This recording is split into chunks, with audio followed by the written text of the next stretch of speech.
right, we should be live. I'm just checking the gate to make sure that we are rocking and rolling. Come on, YouTube, give me a sign. Make it extra Right. crispy. There we go. I think we're live. I'm just going to assume we are. Hello, everybody. Good morning, and welcome back to another round of the Jedi Academy.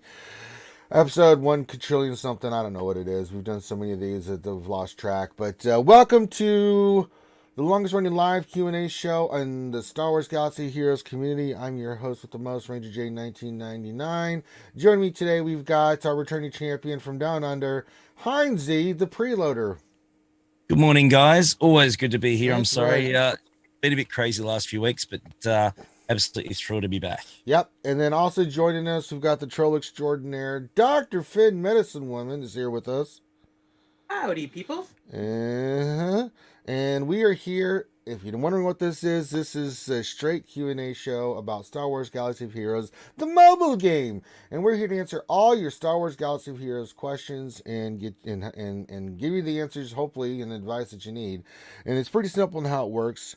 If you got a question, all you need to do is you need to put that question into the chat. But there is a format that we use so we can scoop up your question, and that is, as you can hope. Someone's already done an example of it. But actually, put the word "question" in front of your actual question statement. We use Nightbot as a filter, and if you're going to help us scoop up questions, that's the best way to do it. So go ahead and get your questions in. I would also say that it behooves you to get your questions in sooner rather than later, because we only do this for 2 hours, so it's first come, first serve. So if you want to get your question in, get it in now rather than later. Also, if you can do me a favor, hit the thumbs up, subscribe. That does help out tremendously. How long you watch is important as well. This is YouTube, not Twitch, and it's those are the algorithms and things that we have to get our content out there to other people in the world. That's what I've been told. I don't know. Sounds like science. Maybe it's science. I'm not sure if it's science. It could be science.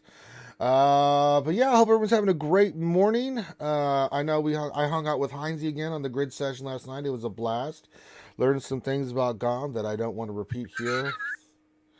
Well, I mean, yeah. just go back and watch Heinzie last night. It was mwah! Oh man, that was one out of the box. That was a great panel last night. We had Ando, we had Grid, we had me, we had Dom, we had your boy. What was his name? Sweeney on as well. Yeah, it was crazy. Sweeney. Yeah, and we had Finn on Thursday. Yeah, had Finn on Thursday. Guest. And that was a riot. We had a ball there. He just didn't know. I could see it. He did know where to look some of the time. It was just fantastic. But thoroughly enjoyable. So no, it's been a wonderful week. Really has been. Yes, it has been. And so we're going to top it off today. But there's a lot of great Star Wars Galaxy Heroes action coming at you here. We've got right after this, we're going to go over to Twitch, where I don't know. Well, there's Sir Loki. He's just popped in now. But we're going to do my GAC, Sir Loki's GAC, Grande's GAC. Finn, have you already done your GAC? Are you doing your GAC this afternoon? I'm trying to I am not doing my GAC on stream for the rest of the year. I'm recording it for GA Center, but I am off streaming until the end of the year for the holidays. Finn has a lovely lady friend. I'm so proud of him. And little boys growing up. Right in front of our eyes. I did finish my GAC this morning. I posted it in our Discord, so I got 2110 banners, one shot full clear. Opponent hasn't attacked yet, so it's over. We'll see. He kind of went a little light on defense, so he might have some things for offense, but I don't think he has enough to one-shot clear me with efficiency. So we'll see. I'll keep everyone posted in the Discord, and for our VIPs, I will post the videos in the Gray VIP chat for all of them if they want to see it. No Finn audio, nothing like that, just straight up recording. So. Okay, there you go. And then, so we'll do all that on Twitch after we get done here. Then we'll have a little bit of a break, because I need a little bit of a break, because after that we should have Dungeons and Dragons tonight on the Twitch channel as well, as we can continue the Wildmount campaign. So that'll be a lot of fun. We'll do that tonight. And then tomorrow, hopefully, I don't think we're going to have a Star Wars D&D stream, because I think some people are out. But I think what we'll do tomorrow is we'll just we'll review the game. There's been some changes, things of that nature. Finn knows them more than I have. I've only briefly been able to go through the books because I've just been swarmed lately. But we will talk about it, talk about the characters, the campaign, stuff like that. So we'll have some fun tomorrow with you guys as well. Also, I am going to do a full season 2 Mando viewing in Discord tomorrow for you guys as well. So I know that a lot of people, I said that after it finished that I would do that in Discord, and I'm going to start that tomorrow. I'm trying to figure out the time so that we can still do the D&D stream, but I'll get up, we'll start streaming it, and then we'll stream it all day. And if I have to, I'll take a break. We'll go do the Star Wars D&D, and then after that, we'll continue on with the Mando. Because a lot of people have not seen season 2, and you are more than welcome to come jump in and join the viewing party in Discord and get caught up. And let me tell you, season 2 was goddamn well worth it. Finn, I don't think you've seen season 2, have you? Oh, I've seen the whole thing. Oh, you've seen the whole thing? Oh, God. Loki, you've seen the whole thing, right? Oh, absolutely, man. Like 20 times over. Oh, my God. I watched that episode so many times yesterday. Oh, God. I couldn't help myself.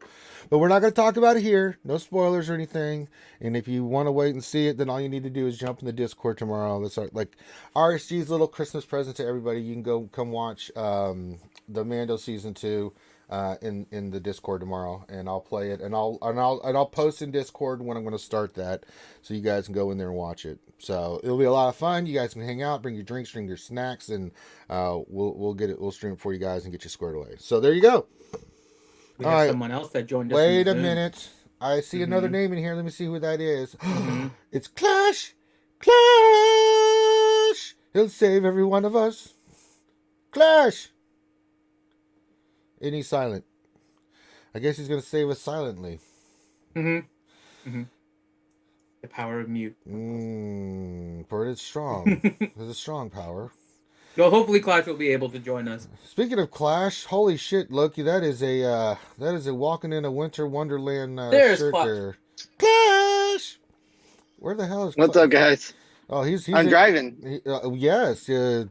We can see that. Yeah. What are you driving? Yeah. I'm driving to get breakfast tacos. Oh. Yeah. So sorry I'm late, and I'm gonna not just like drive distracted. So I'm listening in. I know this is like it's been like what 2-3 months since I've been here. I'm so sorry. That's Life's fine. been You don't crazy. like he doesn't like us. I don't like you. I do either. like. What are you talking about? You watch yourself. Oh, my. But thanks for letting me jump in, guys. Anytime, brother. We're glad to have you, man. It's perfect.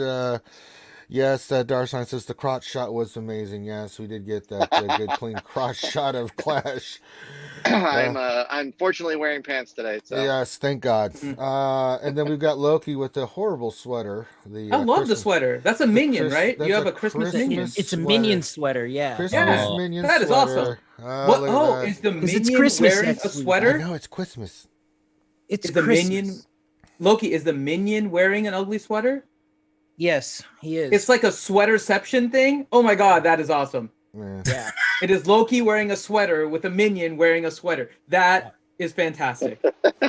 Anything for the viewers. Yeah, yeah, it's great.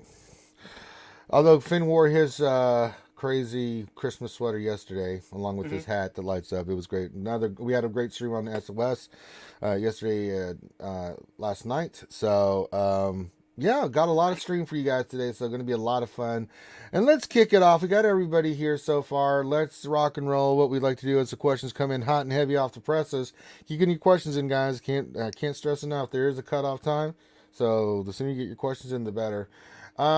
We just kind of open it up in the beginning while the questions are coming in. People are coming in, getting settled, and watching the stream. What's been going on this week in Star Wars Galaxy Heroes? And I think the big thing is we got the Beskar Mando. Some good, some bad, some ugly with this Beskar Mando stuff. Also the Mythic. When did it last launch? The Mythic tier last weekend. So this is the second round. We just cleared it in my guild, but I mean, I got to tell you, folks, that raid is that's a monster. Oh my God, is it a monster? And of course, then we got season 2 finale of Mando, but we're not going to talk about that here. If you just want to say how much you loved it, because I think everybody loved it. But the Beskar Mando stuff, Loki, I want to go to you. The gearing on this bastard is unbelievable. I wouldn't looked at it after you told me everything and looked at it. I was like, God You dang. believe me, man. I'm telling you. I was like, no, Loki. I bitched about it all night on Wednesday. Yeah, he was not happy. And the pre-stream. And from gear 9 to gear 12 is probably the worst gear I've ever had in my life. And we played this game for a long time. It depleted everything I had, all my shock prods. Everything is triple digits. Everything is 200 or more, it felt like. I think gear 12 to gear 13, that was another 100 shock prods there or something like that. It was, and then gear 13 itself. So it was, he's horrible, but I mean, I guess, we said it's a Christmas present. It's a free tune in a sense, and they're going to nail you somewhere. So, Merry Christmas to us. Yeah. Well, then the Christmas present just kept on giving, their Heinze, because in Galactic Challenges, they decided after they just released the Mando, for some reason, to throw his ass into Galactic Challenges and make that a necessary component to actually have to get the full rewards. And that was a lovely Christmas surprise. Yeah, no other way of saying it, but it's a fair kick in the balls. It really is. Not is. pretty. Look, I mean, I get why. I understand it. It's silly. Probably once would have been enough for me. I know that there's obviously been the data mines going around that it's going to be, I think, for the next 3 at least Galactic Challenges, that they're all going to have that same requirement in it. I think one of them might have been enough. 3, that's just harsh. That's just brutal. Look, what can I say? Everything's subject to change, boys. I mean, let's be honest. It's not cool. Probably no need for it. There's probably other feats that could have been done in place of that. I think that was pretty harsh. Yeah. Yeah, and the other thing too is like I wouldn't have minded so much if maybe it'd been a couple more down the road and stuff. If, like we talked about last night, the drop rates for this sucker were so horrible. I mean, the drop rates for IG and all this, they're bad. I mean, they're really bad. And I've tried it 12 ways to Sunday from, going max, 16 energy and seeing how that works. And then also, the low end. And it's like you get 3, 4. I think Swing said it last night. 0 times 0 is still 0. And, Right.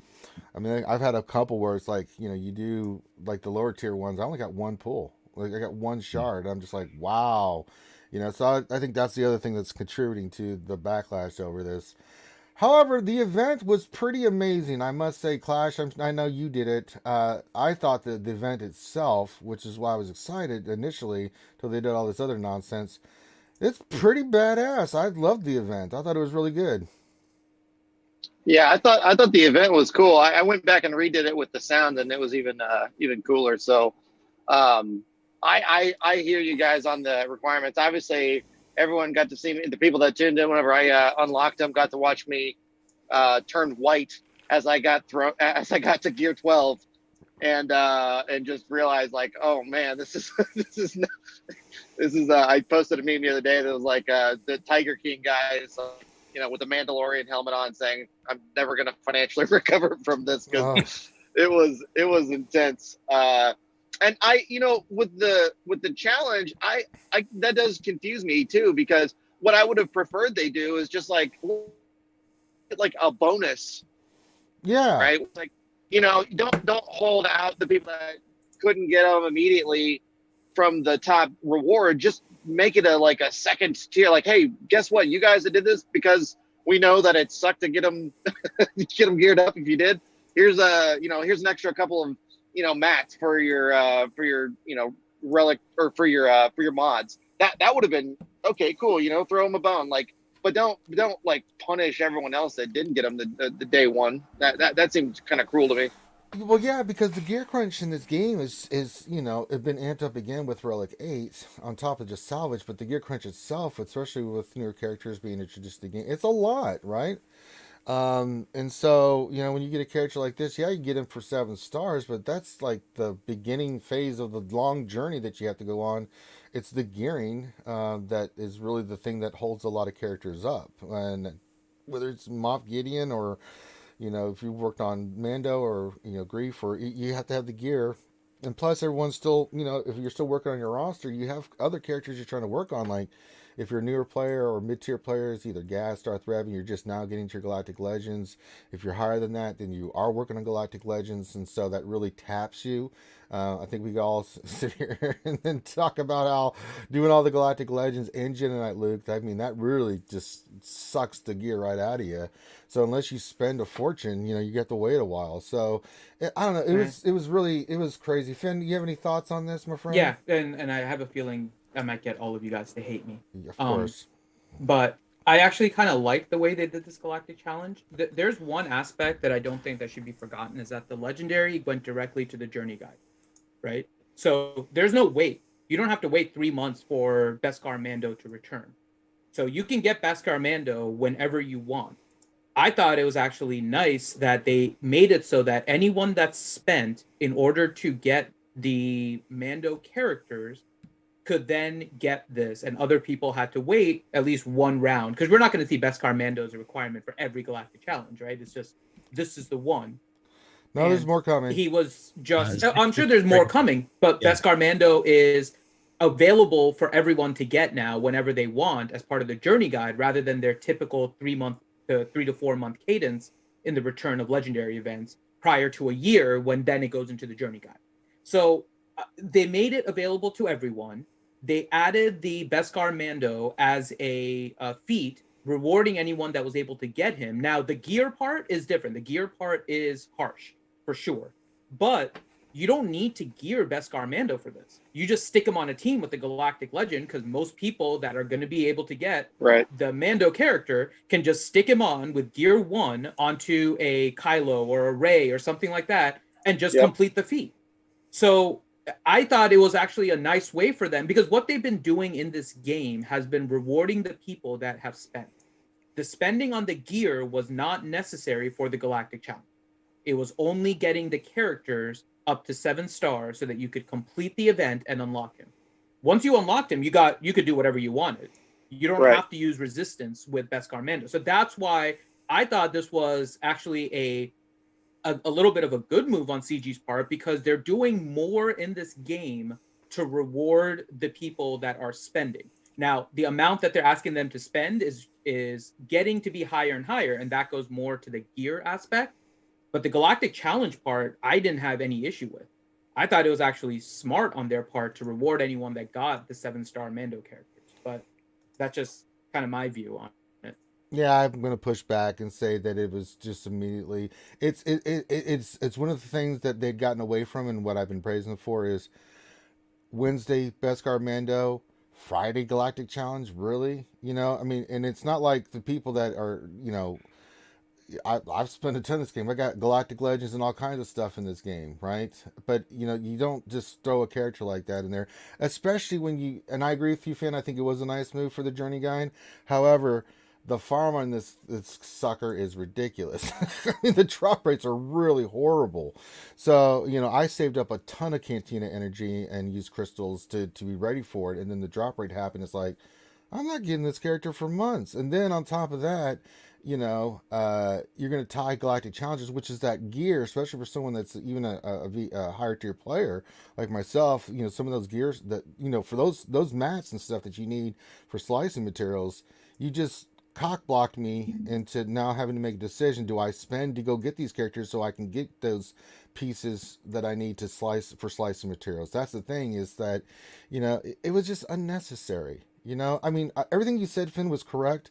I think that putting the Journey Guide, I think having it to where people can get it right away. But the only part about this is the Galactic Challenge. That was the one thing I just like, nah, I'm sorry. I understand what you're saying. Here's the one thing I'll say. I think you're living in the past a little bit. No, I'm living in the present. This game is not catered towards small spenders, medium spenders. This game is now catered towards whales and krakens. So if you are not spending on everything right when it comes out, there's a detriment. You've seen it now with the gear. You've seen it now with the new Rancor raid, right? With the Relic 5 requirement to even enter. They've done it with the Galactic Legends, with the amount that you need and the characters that you're focused on. This game is not this game does not care about the middle spender and the lower spenders anymore. So to think that you can buy one or two characters and hopefully still be keeping up with people that are spending is not the state of the game anymore. The state of the game is for high level spenders. Everybody else is doing what they can to keep up. But to think that CG in any way is catering towards anyone short of wailing out on this game right now, I believe is living in a state that used to be it when Carrie was here. Since there has been the shift to Mark Dickinson, this game is no longer catering towards the middle or the low spenders. They don't care about them. You're either focused on the new players to try and bring them up to whale status, or you're focused on the whales and giving them something for their money. Everyone in between right now is who's suffering. And to your point, Ranger, you're exactly right. You spent on some of them. You were trying to spend your cantina. But truth is, CG has shown that you are not part of their business model anymore. You are not what they're focusing on as a customer. That's what I mean by you're living in the past. It used to be they tried to monetize every single spending level. That's not what they're doing anymore. They are only monetizing either on newer players or they're monetizing on the whales. So if you're spending, you got the reward. If you're spending a little bit, they don't care. If you're a new player, you're not getting it anyways. So unless you spent a lot, so you have your time. That is the way CG in this game is directed right now. So it's not that you're wrong. It's just that it's in a lens of what SWGOH used to be about like a year and a half ago versus what the current state is. And the current state doesn't care about medium spenders.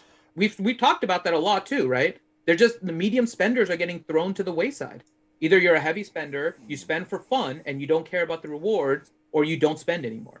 There's no middle spending to try and get rewards anymore. Well, I agree with that, but I mean the thing is though is that I get it, right? You know, their business model. I disagree with some of it, but they'd gotten away and they'd done a lot of stuff and had a lot of goodwill with the community and changed some of the dynamics, like double drop rates on any character that's a year older. They've changed the pricing on some of their packs and stuff. You know, that focuses on the new players. That's my point. It's new players. Hold on. They've done all those things. However, what I'm specifically talking about is a character going right into Galactic challenges and putting that character in there immediately, right? You know, it's just a dick move, right? And so what they're trying to do now is what they used to do, what they hadn't done in a while, is force you, if for this event, if you want the gear, you don't have to get it, but it's forcing you to make a decision to spend money on a character that, I mean, Beskar Mando is really good, but is he worth the money spent like some of these other characters, like these Galactic Legends and stuff? No, it's not in the same ballpark. You know, he's good, but you know, he's a good offensive character and he's got some really good stuff in his kit, but is it worth that? And then to force people to make that decision, and now being, you know, you have all these people with these rosters, especially, you know, and it's not even just getting the character to 7 stars. Really, where the money is going to be made is trying to get all the gear, because, you know, people that, well, they're tapped out, as we were just talking about, are going to spend more money to get the gear. That's where they were sneaky about this.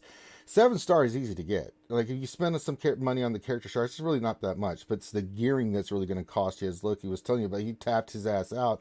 I know for a fact that even with all the hoarding stuff I'm doing, it's going to tap out. So that was the only thing. It was just the Galactic Challenge part of it. I think everything else that you said, yeah. I mean, CG's business model, you know, it's tailored to who it is tailored for. I don't have a problem with that. It's just that 2-day turnaround for Galactic Challenge where it had not been previously done before. It's like, you know, and they even said, you know, you should be able to use your entire roster the best you can to go in there. They changed that dynamic with one character, putting that in there. Like, yeah, you can go in there and get some of the rewards, but now, unless you start, you know, get this character immediately after it comes out, then you're not going to be able to get the max rewards, even though you can have one of the best rosters in the game. And I think that's a bad move. And you've seen it in the forums everywhere. People are like, are you high? You know, I saw people and they're like, let me get this right. I spent a fortune on all these characters and stuff like this. Galactic Challenges, we liked it where it was. You'd made a lot of great changes, and, you know, it didn't cause me to spend money, and then you're going to do this. I mean, it was a lot of backlash. So the one part of it is just the Galactic Challenge part that just bothered me. Nothing else that you said is wrong, and I don't disagree with you. don't get me wrong. My opinion is that this is a bad move. I don't like the business model that CG is going with. My point is that this is just consistent with the way that they're doing it. And so I don't think anyone should be outraged that it's happening, because this is just the state of the game. If you're spending it, this is what they've been doing for a year now. That's my only point. I don't like this business model. I don't like the fact that they're kind of squelching out the middle spenders. I don't like the fact that it's in Galactic Legends, but it's just consistent. That's what I've been saying for months now. It's that no one should be surprised. I'll say right now, I wouldn't be surprised if there's a new Galactic Legend that's better than the current 4 in about 4 months from now. Oh, I wouldn't be surprised if there's Relic 9 in about 5 months, because they're capitalizing on those that are spending and trying to be on the top. That is their business model now. They're pushing the bar quicker than they have ever before in order to monetize. That's their new strategy. I don't like it, but it is what it is, right? So I'm kind of just looking at the Galactic challenges kind of with just eyes open and being like, yeah, this is CG's model now.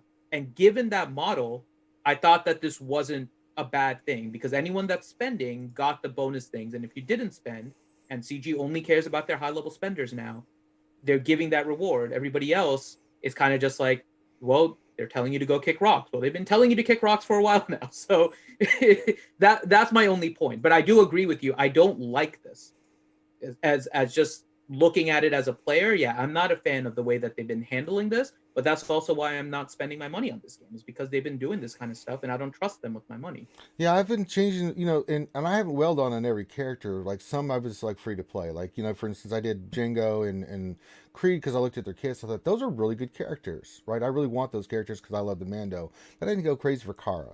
Certain characters I've gone, like we did Moff Gideon, great character, but certain characters I haven't gone. Loki, you've spent a fortune in this game. Obviously you didn't have a problem getting the feat, but what are your thoughts on this? No, it's I agree with what's said. I mean, what my take on the whole thing is, you got to be really, if you're a spender, you got to be really smart with your spending. There's certain things to spend on, and then if you're gonna spend money, you don't just dump a bunch of crystals, buy a bunch of gear, right? Because that's not smart.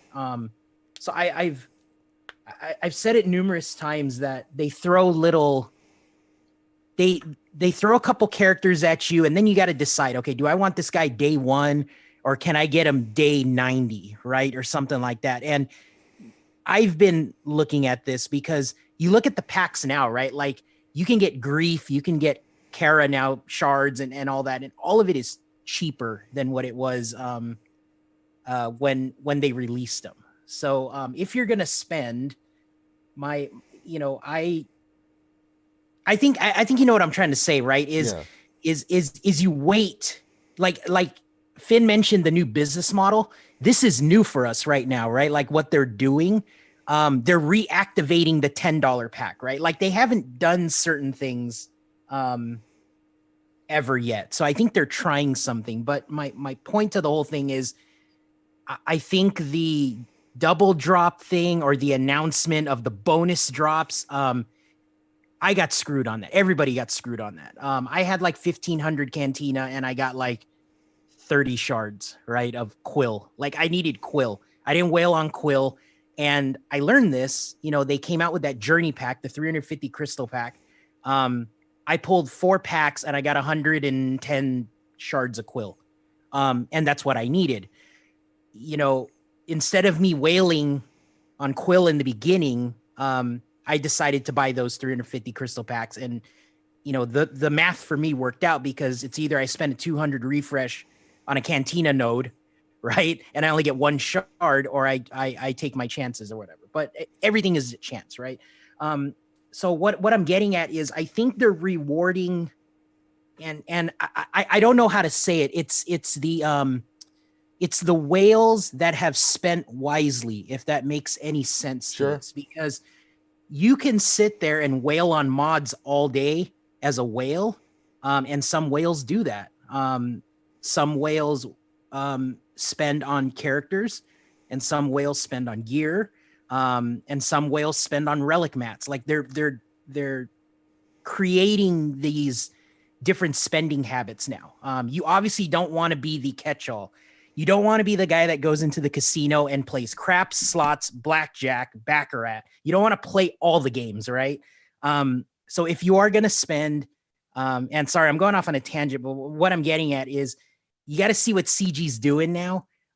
If they do a mega pack toward the end before an event, that might be the better value as a whale that buys characters. Yeah, I did the same. Yeah, we did that. Remember, I did that. I waited because we were waiting on IG. What if I was going to do IG or yeah, like Cara Dune, I didn't buy her. No, I didn't either. I did not whale on Cara Dune, Okay. and we always say this, that they always throw this one tune at you that's going to suck all your resources, right? So you got to be smart about it. I think Gideon was probably one of those tunes. I mean, he's a great character, but again, he sucked resources from you. If you were going to go for Beskar Mando, if the Galactic Legends are all sucking resources from you, it depends what the direction is, you're going to go in the game, but don't be the person that goes in the casino and plays every single game. Yeah. You got to figure out your path. And that's why the content creators do what we do. If you're a PvE guy, if you're a PvP guy, a GAC person, everybody has a different path. And going back to Finn's point, this particular event, I think, is rewarding the whales that are the Mando fans. They are the ones that unlocked IG-11, Quill, Grief, and all that. It's not rewarding the whales that are whaling on mods. You know what I mean? It's rewarding us. And so as players, we have to just be mindful of that. Yeah. And that's where I think I have an issue right now. Cause I mean, yeah, I'm a whale, but I didn't spend particularly for this event, right? Like I spend for, let's just say it, it's like TW, GAC, maybe raids, anything to get rewards, but to get these exclusive content things. Yeah, I'm going to be behind. And there's a lot of whales, that are also going to be behind as well, if they don't spend their money a certain way. And then one other thing I want to lead off with is what I feel like CG's doing now is they're trying to get the players back. So you notice there's a lot of people coming back to the game, right? Yes, there is. This is a perfect opportunity for those players to come back because, if you were in a GAC bracket where you were competing with certain players, chances are those players have already moved on to another bracket or territory war. And as a player that comes back into the game, your roster is kind of settled now a little bit to where now you're fighting the new whales that are coming up. And these old accounts have advantages now, right? Because they have all the mods from 2015 or 2016. You have a good, so that's why these people now are enjoying the game more because you're beating up on the weaker whales is what you're doing. In GAC, territory war and all that.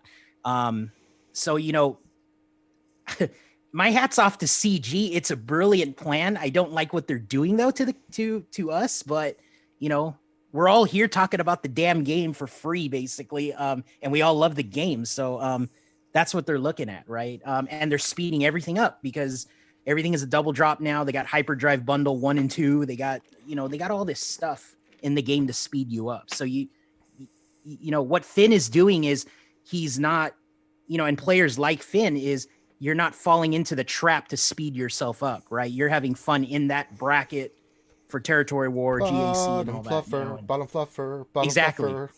Fluffer. Yeah, I mean, CG's doing a good job, man. They're getting old players to come back. They're getting new players to spend, and they're getting the old players that spend to spend in different directions. That's what they're doing. Yeah, I think you made a great point there, Loki, about spending wisely, right? So that was legitimate on what you spend on. Clash, you want to jump in on any of this, buddy? No, I think we guys, covered it pretty well. I did get, the Beskar Mando, and I'm happy with the character. We can talk about that later, but I think you guys are all kind of hit the points. Okay. Heinz, anything else you want to do before we start getting into questions? Same thing. Look, I actually got him to Relic 7 about an hour ago. So I've got him up and running. Looking forward to having a fair bit of fun with him because we can. That's my choice. It's my decision. Again, I like the character. I knew quite some time ago when a lot of these characters came out, I read the tea leaves and knew it was only a matter of time before we got a new version of Mando, certainly. So It was something that I'd been working up to for a while. It wasn't just a blatant, okay, let's go for it next week. I'd sort of been preparing for it for quite some time. Yeah. So, Same with me. I skipped like my third GL, and I skipped Moff Gideon and all that other stuff just to focus on these characters. Yeah, Yeah. and I don't regret what I did. I mean, I got Piet Relict, and he's made the troopers just stupid, and then Moff Gideon has just been it's been fun to play with too. So those are the characters I focused on more after Mana and Grief, and I didn't go for IG and Quill. So I roll the dice, and that's the way it goes. But it's not like I'm losing out. In GAC when I'm slaughtering fools with the trooper team now. It's a lot of fun, which we should be doing today and later on. So you can see the trooper team in full glory as it slaughters all the rebels and things. It's beautiful. All right, it is now time for questions. Finn, do you have Nightbot open? I've got mine open just in case. Yeah, I have mine open. Okay, good. Okay, so Finn's going to do the questions. We'll start with Heinze and work our way around. And so, Heinze, you're up. Okay, so first question is from Dark Scion 1972. And his question is, I absolutely love the new Mando event. CG is really ending the year on a high note. What are your thoughts? couldn't agree more. Could not agree more. I think we got to halfway through this year, and a lot of us were questioning whether we're still going to be playing this game from now onwards. I think we all thought that. It was certainly in negative territory from a player-based point of view. I think from the moment that the Vader rework came out in August onwards, they've done nothing but kick goals. A few hiccups along the way, as we've just discussed. That's always going to happen, unfortunately. But overall, we're getting a little bit better communication. Still needs to be improved. The actual gameplay and the Mando event itself visually is incredible. I absolutely adored it, and it was the little touches that I loved the most on it. The muddy Mando in one of the tiers was one example. Putting the names of the actors as the call signs for the scout troopers, just those little touches that they didn't have to do it, but they did it anyway. Just those little things that they're getting right. I think that they've done a lot of good things. There's a lot of positivity. I know a lot of people have come back to the game. They did want to leave a while ago, but they're seeing good things and they're seeing some positivity. And there's always going to be negative things. That's just the way this game goes, right? Always subject to change. Hello. But overall, I think it's been a real positive finish, a good, strong finish, and take the blueprint for the last 3 or 4 months and do it for all of next year. And I think we'll be in a better place again. I think that's where we're at. I think that'd be good. All right. Next question will go to Clash. He'll save every one of us. Clash, are you able to answer a question? I want to make sure since you're driving. Yeah. I've got about 5 more minutes and then I got to jump. But yes, I can take a question. Okay. So the question is from Nightmare, and he says, question, now that we've had a few attempts at the Rancor challenge, what are your overall thoughts on how coordinated a guild has to be in order to beat it? Barry, I mean, I do feel for the international guilds or the guilds that have players in multiple time zones, because I mean we've been now through 2 or 3, I don't remember how, I guess this 2. Is 2, and I feel bad for my friends in Russia and Portugal and other places that are like up at 3 a.m. or whatever time to get as many players as possible together to coordinate your damage. I put a video out a couple days ago because I really thought that thing they fixed, that it wasn't doing actual more damage for the whole guild. It was just player by player. Wasn't a bug. I thought it was like, oh, I get it. Like, I really thought they were trying to even out the ability for people with like less whaley rosters to still perform well, because you could go in at one level, whether it was the bottom 25 threshold or the top or bottom 20% threshold or the top 8, those different tiers, and still not get your butt kicked if it was one time. And then if you went in with a second one, that would be where you started getting the extra bonus damage. And I was wrong, unfortunately. And they fixed their raid to make sure that everyone that goes in on any of those levels, experiences that speed and damage increase. And it's making it so that you really can't leave any room for error. No. So people are getting pretty creative, though. I mean, that if there's one thing, there's a lot more communication in Discord in my guild server than there has been in like 2 years because everyone has to be on the same page. I mean, I don't know if you guys experienced this, but we got through this last one, and I wasn't able to be in the first phase or something like that, and I come back and there's like 20 pings. I'm like, oh man, like, and it's just because you have to release at the same time. So I don't know. What are you guys feeling about that? It seems like there's a lot more coordination for this one than anything we've ever experienced. There has to be. I mean, it's insane because you cannot let that Rancor, especially like in phase 4, get below 80% or it becomes just a nightmare, right? So you have to hold that damage to where you kill it or almost kill it, and then you can zerg the rest. I mean, it's like that for each phase. You've got to go in there with certain teams and certain combinations, and they're still being played around with. But I'm sure Heinzie, Loki, you guys been through this. Where it's all about coordination. It's all about, getting the team in there and then posting what you've done damage wise so the officers can keep track of how much of a percentage roughly that you've done, just so that you don't go past that threshold. And if someone does have to post, it's like, okay, how much do you have? Or okay, that's not going to push past 80. And that's the way it's been in my guild. I don't know about Heinzie, Loki. Has it been like that way for you guys? Oh, okay. So we threw our guild at it. We opened it up and we basically did a version of blunt force trauma against it the first time round. We completed it. We got it done, and it wasn't pretty. It was messy. It was ugly, but we got there. Second time around, heck of a lot more coordinated. Definitely more organized. Timing for my guild sucks. I'm not going to lie. Obviously, we've got probably around, I'd say maybe around a 70-30 split between, Australian-based members and US members and a couple of Europeans thrown in there. So we were a bit all over the place. Made it very difficult to coordinate a structured time that we could all drop damage at once. It can't be done. It's just terrific. It really, coordination's a good thing, but there's just been no consideration with regard to making this for people not living in the US all in one guild. It's as simple as that. It's certainly quite frustrating. But it's something we got to work around, and it's nothing new to us, to be fair. It's certainly, we're always on the back foot with things like that when it comes to time zones, definitely. Not looking forward to doing it this time around after. I haven't done it since the hotfix.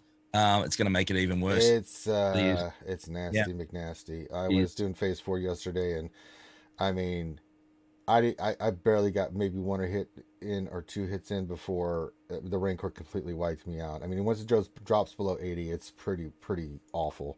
Loki, any thoughts? So it was the community that asked for this fix, or what was the? I don't know. Why did they fix it, man? No, there was no one asked for it. It was just someone found out. Someone noticed that there was a, it wasn't doing the bonus damage like it said it would based on certain factors. But the point was, I thought like, oh, we just didn't know, and that wasn't a bug. And then come to find out, so they had already seen it and they'd already planned for it to be a fix. And like 2 hours after it sort of kind of got around that the raid wasn't as bad as we thought it was, they posted and said, hey, by the way, it is. Sorry, we made that first one a little too easy. Too easy, my ass. Yeah, from what I'm seeing, I mean, I haven't done the rework yet. I was fortunate enough to do 3 runs before the fix. So they put me on the 6-day lockdown, and I think my lock is up tomorrow. So we're gonna coordinate some raids. But I'm seeing all the teams are different now. So I gotta delete my old loadout, and I was really proud of the the 30%, 35% I was getting in P2 with that SLKR team. But apparently that thing's out the window now. No, it's out the window, Loki. Yeah, those days are over. Yeah, so I don't know yet. I haven't done it with the rework. I feel bad for the Merking guilds that had it dialed in with 20 dudes, 25 players. It's just more work now for individuals that take it upon themselves to do the coordination, which is terrible. Yeah. Their CG is using all the shortcomings of the game, like preloading, and using it to their advantage now. So that's something they're probably going to take into consideration in the future of all the stuff that we've found out as players and have been exploiting for about 4 years now. So they're getting smart about it. But I welcome the challenge, whatever. I feel bad for the officers and yeah, Meow Meow in our guild, yeah. man. She's in the chat. It's bad. Yeah, she's been a trooper, just trying to get that coordinated and stuff, and all the officers. God bless I you. gotta jump, guys. I Right, appreciate you having me on. Clash. Scoundrels for life, baby. He'll save every one of us. Bye, Clash. He's a miracle. See ya. All right, Clash. Happy holidays, brother. All right. Next question actually goes to Sir Loki, I believe, if I'm not mistaken. There, Finnadoodle. It is. So, Loki, question to you from Icehouse SWGOH says, what type of mod sets do you typically run on Ayla? Wow, that's a blast from the past. But, I mean, her kit is all about critting, so definitely go like, maybe a couple of crit gent sets, some potency for her stun, but you just basically want her to stun and crit. I think she she stuns on the crit, right? Yeah. So Correct. maybe it's better to go heavy on the crit chance. And then maybe a potency set. So maybe 2 crit chance, potency set, potency cross, crit chance triangle probably, and then if you can go like offense secondaries and stuff like that. I don't think she needs to be fast because you just need her to sit there, take some hits, and do her counter chance. And that's about it. I would add also, depending on what you are using her for, tenacity is actually something you may want to put on her as well, depending on who you have in the lead. If you get some potency from a lead or something like that, tenacity can be good because her damage comes from counterattacking. That's largely why you don't need a lot of speed on her. So if you stick her with tenacity, she's not going to be dazed. She'll be counterattacking as well, which is going to be nasty if you have anyone that hits some with like AoEs. And so you if you're using it, again, depends on what it is. Crit chance 100% needed for her. Otherwise, potency is the better one. Otherwise, tenacity, depending on who you put in the lead, how you put together the team. If you actually use Ayla lead, which is actually pretty neat, it is tenacity 40% for Jedi, which is a nice leader to use. But it's better to put. I like using her under like an I'm a Gundy as a cleanup right now in GAC.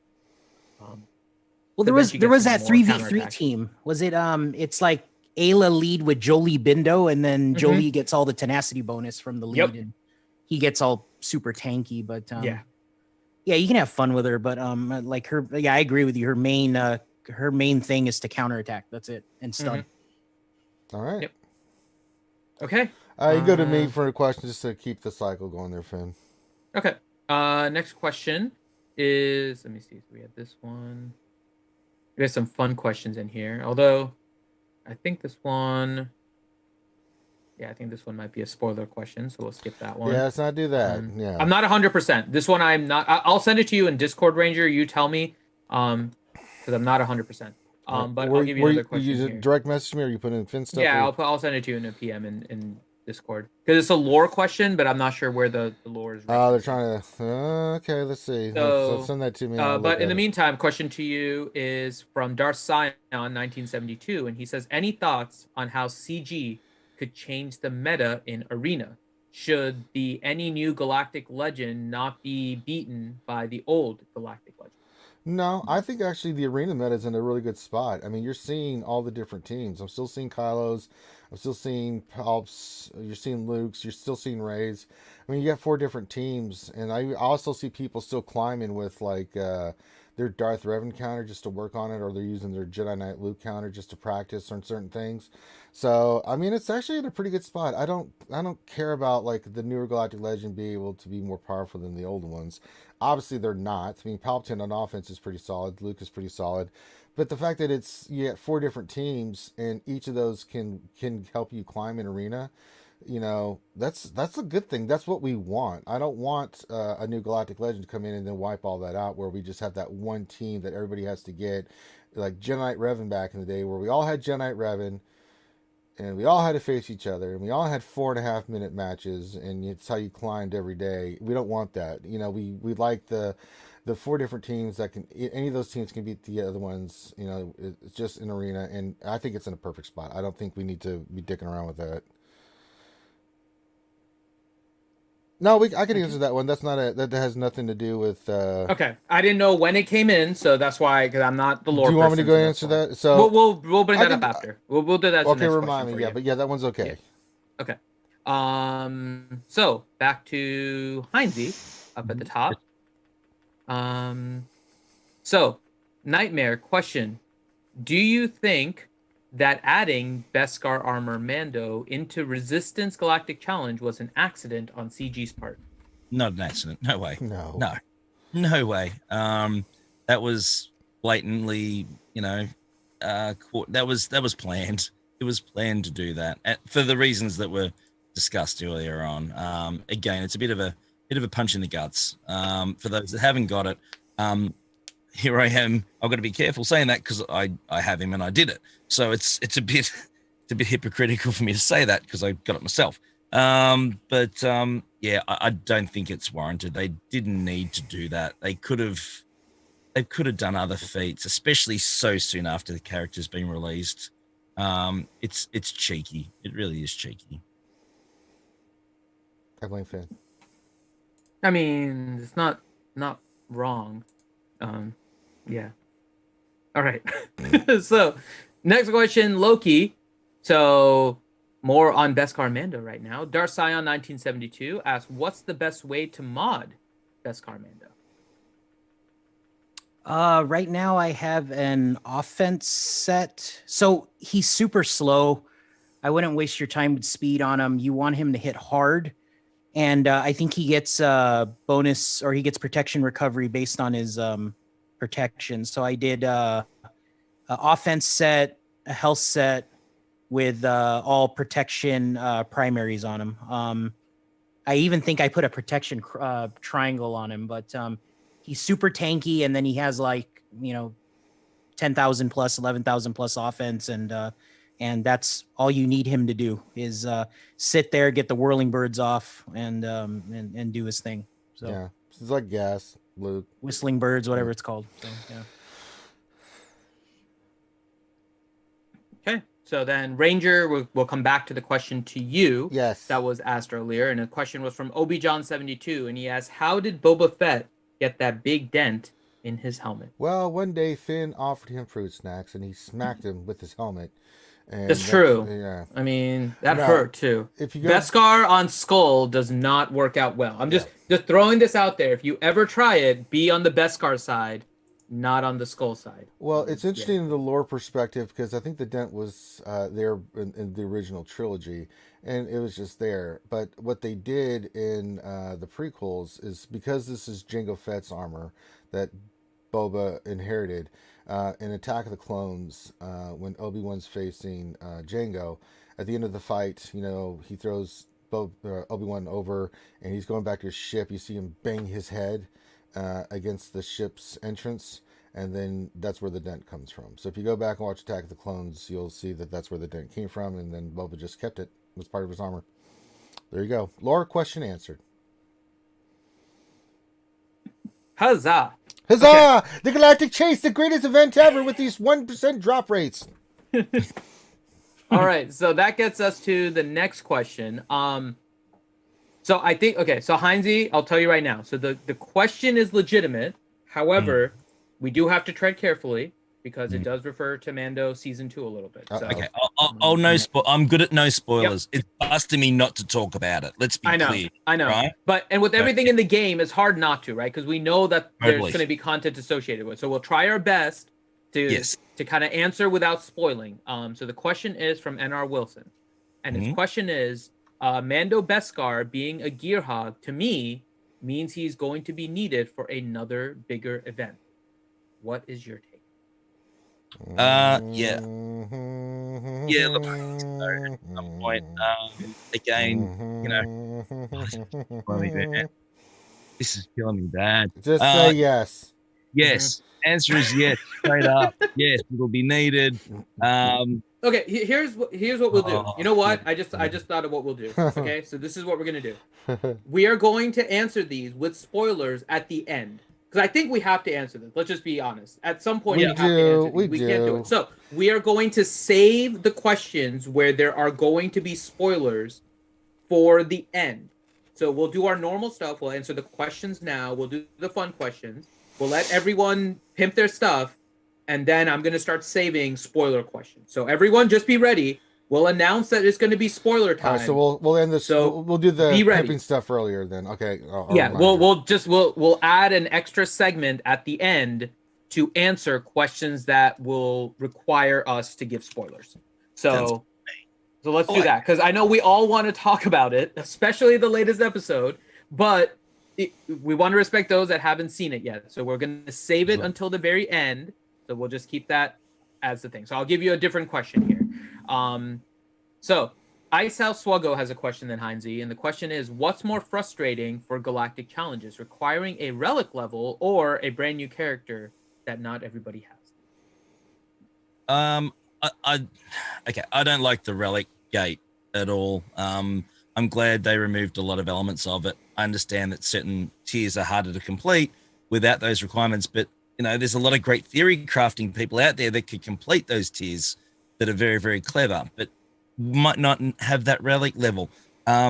It's a galactic challenge, right? It's not a galactic relic gate. So I think that removing the relic gate would make sense to me. If you haven't got the character, well, again, that's your decision not to go for that character because you're either working on something else. And again, that's, I wouldn't be, too worried about that. I think that's just something you'd have to accept. But the relic gate is pretty nasty. It really is. And I understand it's an indication of what you need to complete those tiers, but still, I don't like locking it and saying you can't compete in it without the relic gate. It's not good. Let me say something real quick, Finn. Someone just tried to put a spoiler in the chat. I'm not playing games, guys. If you put some shit like that in there, I'm going to put you on a timeout. And if you're going to have a time to do it at the end. Yes, we're not going to deprive you of it because we know a lot of people want to talk about it. So wait until the end. The reason we do that is a lot of people, because they're in Europe and other things, have not been able to see this. It's one of the factors of why we don't talk about the spoilers until we get to a point where we will talk about the spoilers, because people want to experience it, right? Now, I'm one of those people that I don't care about spoilers, right? It doesn't bother me. I'm actually always looking for the spoilers, so it's just the way my brain works. However, there's a lot of people that haven't seen it. They want to see it. They're waiting. So let's be considerate of that, guys. They don't have access, and they can't see it yet. Just those things. That's why I'm doing the Mando season 2 tomorrow in Discord, so people can see it. They can't see it. You're more than welcome to, but don't be that person that puts spoilers in the chat. It's not cool. It just really is not cool. So, and if you do it, you're gonna get timed out. And just wait till the end. Finn's being really cool about this. Wait till the end, and then we'll talk about it, and then you can put all the crap you want in there, right? So just be chill. I'm done. There you go. Okay. So, continuing then is this is Loki. Loki. God bless you. Question from Jay, and the question is, what relic levels take the frustration out of the gas event? Please don't just say relic 7.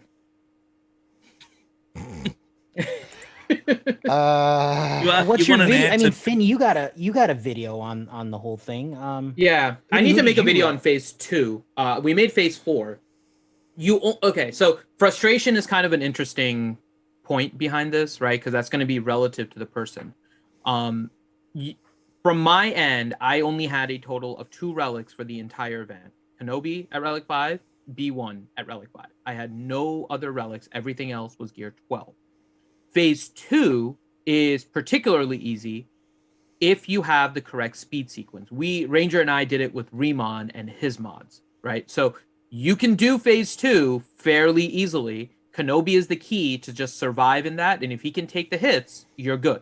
So a relic 5 Kenobi is all you need for phase 2. Now, I know relic 5 is high, but it's only one character. The more you relic, and it depends on how you're building your roster too. I think Loki was talking about it earlier, right? Everyone builds their rosters differently, and I am admittedly a bottom fluffer.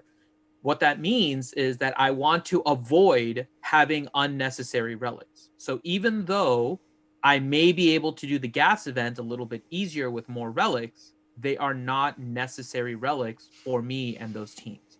Kenobi is a really, really good relic, especially with the negotiator and all of that. He is a solid one to invest in. So relic 5 with Kenobi, gear 12 for the rest. That is all you need for phase 2. For phase 4 is where you're going to bang your head against the wall. It is RNG the lower you go in with relics. I did it with the relic 5B1. There is a strategy behind it, but the strategy is only to minimize RNG. Yeah. It is not to eliminate it. It is to minimize it. There is still RNG. There are specific things you're looking for. So when you're asking about the frustration, the way I view it is, depending on how you're building your roster, you avoid relicing characters unnecessarily, and you substitute that with a little bit more RNG, and you save yourself in the long run any kind of GAC issues with your matchups because you have additional relics. So those are the ones that I went with, B1 and Kenobi, Relic 5, and I think both of those are worthwhile because a Relic 5 B1 on a Grievous team makes that team so nasty because he deals damage, he heals up the droids. That combination of just Grievous and B1 can carry a lot of Gear 12 droids if you're not like a fully Relic roster and you're not like super high in your top 80, it'll fit perfect. It's a little bit of a struggle through the RNG, but those are the two keys. And then if you want to remove frustration, take the rest of them up to like Relic 1, and that should help. Particular characters that help otherwise, Anakin helps with his damage. There's also not Anakin, Ahsoka. Sorry, Ahsoka. Yeah, I in would say phase the 2 only helps with two, the damage. Padme helps, so you can do those two a little bit higher to Relic 3 if you really want to avoid anything in phase 2, and in 5, Asajj and B2 are your two other keys, so you get those two up. Droideka, if you put the Zeta, he's going to be RNG, but he's going to be the key for damage dealing. So those are the other kind of pieces. Just depends how much you want to put in the gear versus RNG realm. Yeah, I think that we said when we looked at it, Snips because she has a ship and because she's your big damage dealer, relicking her was fine besides Kenobi, and then Asajj because again she's the Night Sister, she's a leader.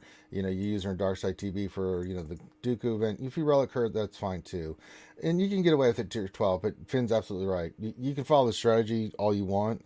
It's still RNG. And especially once that change went into gas a while ago, right? Once that changed, it made it much more difficult phase 4 than it was previously. So you just gotta grind it out. If things go wrong, you'll learn like if you're gonna get a good run or not. Just start over. Don't even go through the whole thing. So I see Ray Rock in chat saying that phase 2 in his opinion was harder than phase 4. I'll tell you right now, phase 2 is easier than phase 4 if you get the right turn order. Yes. If you do not set up your team correctly in phase 2, you are brute forcing against something that's going to make your life extremely difficult because you have to kill that B2 on the end first, and you have to deal with the Magna Guards correctly to open up the Droidekas. If you do not have your turn meter sequence correct and you're not properly using the courage, you are going to screw yourself in phase 2. So properly set up the time. And that's why I realized I never set up the phase 2 video. So I'm going to do that because we did it in I think it was 3 or 4 attempts on Remon's account. Yeah. I would say, you could go back and just get that footage and just use that. Yeah, I'm going to use that one because I went through it with you and it becomes easier than going through mine because mine was the experiment one. Yeah. We have all those links. I've given it to people that have asked and given them the timestamps. It's a little bit long to watch. I can summarize it once I watch it again in probably about 5 minutes. So I'll make a phase 2 video because it's come up a few times actually. So if you have the turn order, you're good because you deal the damage that you need for all of it, and Kenobi just needs to survive. Yeah, we've had a lot of people comment on the phase 4 video for gas. It still works, and they're very thankful for it. So that is something else to point out too. So our phase 4 video was done after the gas bug, where when you hit him, he counterattacks before he goes into the kneel. Make sure you look at the date of the videos because there are a lot of videos where the strategy was correct pre-gas bug, and that extra damage on the hit before he goes into the kneel is huge. It can take out your Magna Guard on that phase, and that ruins your entire attempt versus the previous attempt. So please make sure you check the date on the videos as well. Make sure that you are watching the ones where gas does have, I call it a bug, but they kind of just let it go, where he counterattacks before going into the kneel. That is also going to be important for phase 4. Yep. All right, next question. Well, before we do that, I'd like to introduce somebody else we have now joined what? with us in the Zoom. It is Mr. Warrior presents himself. How are you doing, Warrior? Huzzah! Huzzah! What is happening? Huzzah! Huzzah! Glad to have you here. What up? Huzzah! What up? Rocky Mountain High, Colorado. All right. So we'll continue around, then we'll get you a question here shortly, Warrior. And we are going to do Mando spoilers at the very end. We have some questions, so we're going to do that at the very end. Have you seen everything, Warrior, so far? A couple times. Okay. That's all our answer. Yeah. Especially this last episode, more than several times. Okay. So that was Loki. okay. So where were we? That was with Loki. So let me get back to Loki because he kind of handed that one off to me. So, let's see. This is. I'll save this for spoiler. Next one. Okay. Sorry, I'm just reading because some of them have questions, but they're not really questions. But there we go. Because half of these are just nonsensical. Some of them are asking me which car they think I should buy. I already know which one I'm buying, but they're It's a asking Pinto. the panel, asking the panel which one I'm gonna buy. Okay, okay. So Loki, question to you from Nathan H. Which are the most important non-Galactic Legend characters to Relic for countering Galactic Legend squads?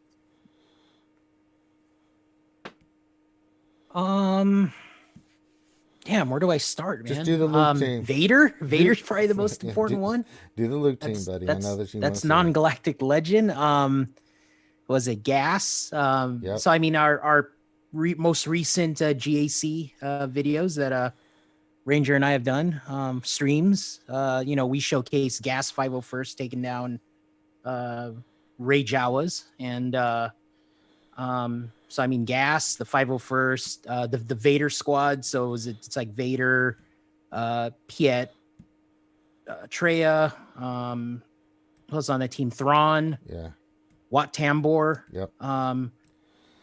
2 solid squads there. The Jedi Knight Revan, Jedi Knight Luke counter to SLKR. Yeah.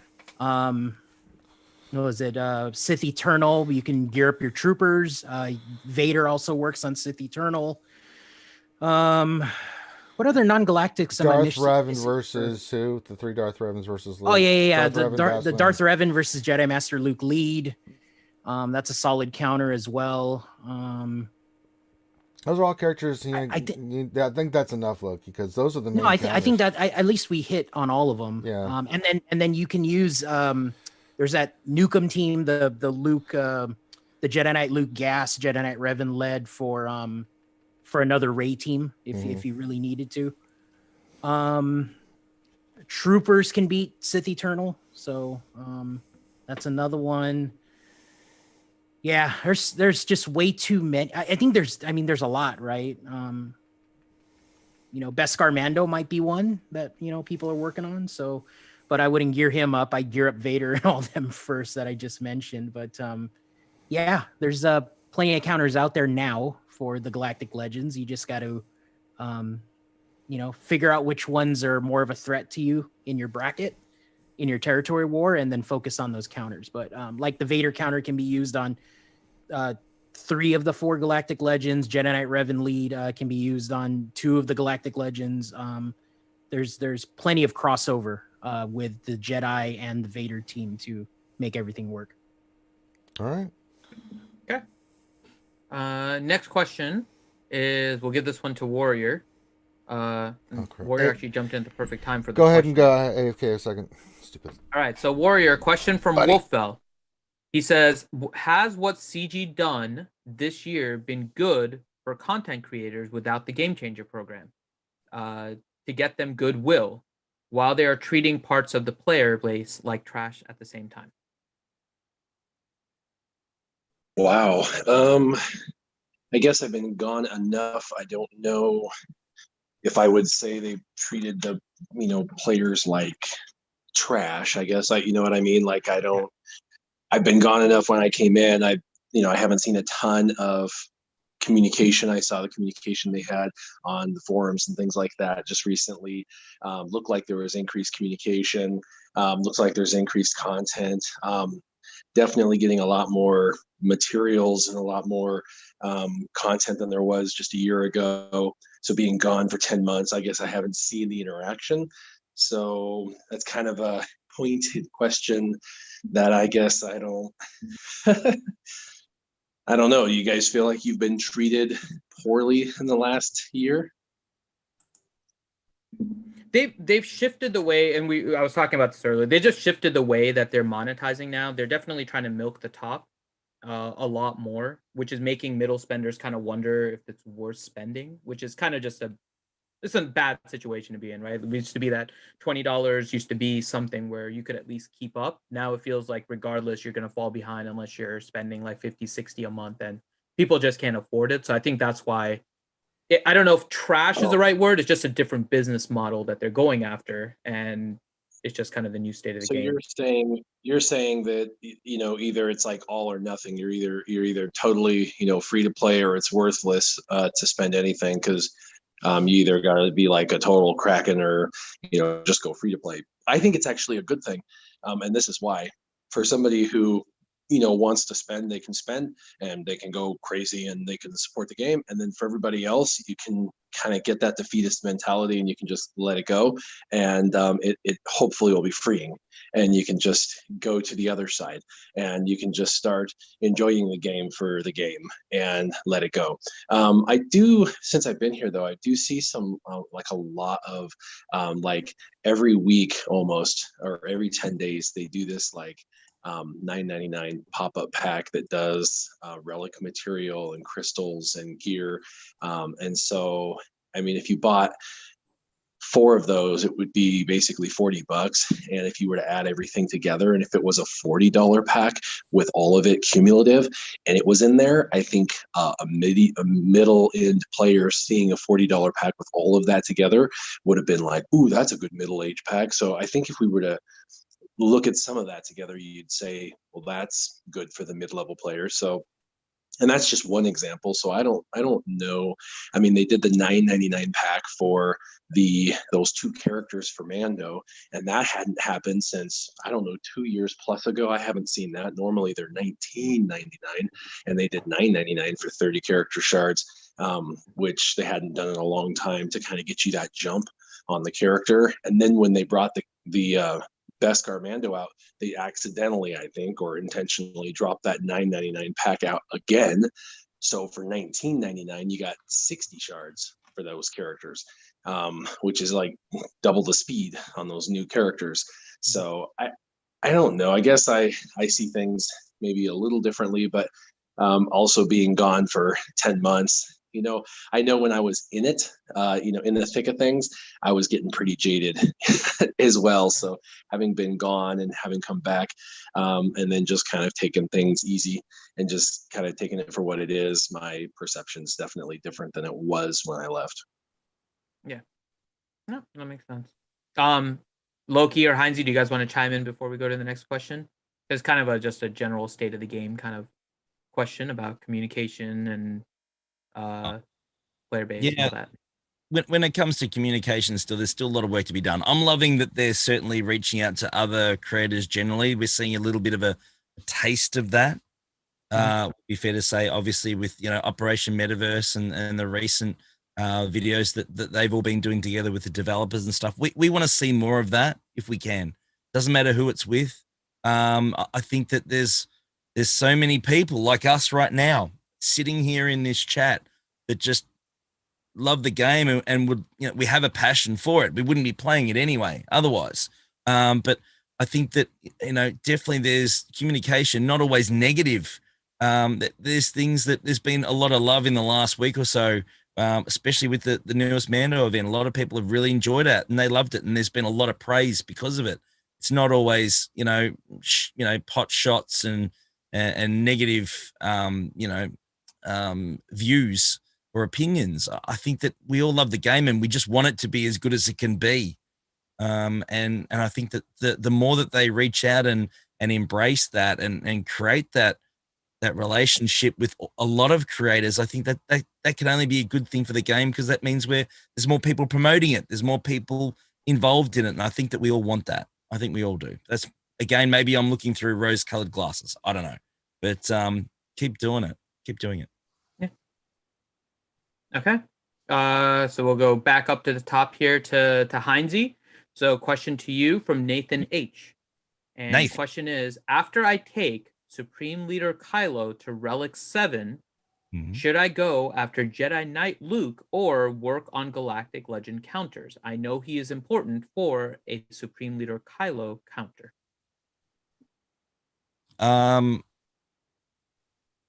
Yeah, I'd be going off. I mean, I've got all the legends. I've got all the Galactic Legends, and I've got it all done. I think, yeah, Galactic Legend Luke is fantastic. He's great. I use him in arena all the time. So it's hard to answer because it depends on where your roster's at overall. If you think that you need the counters, by all means, start going after that.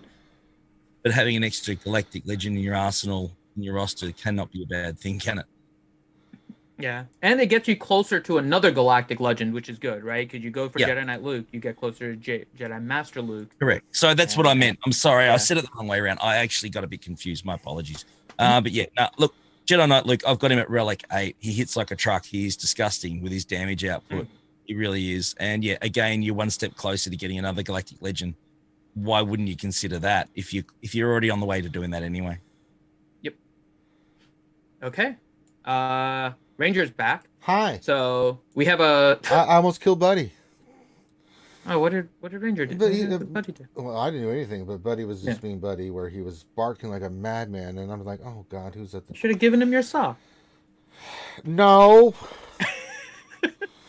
That would have quieted him. He would have taken your sock. No, that's when he really starts running around the house and yipping it up.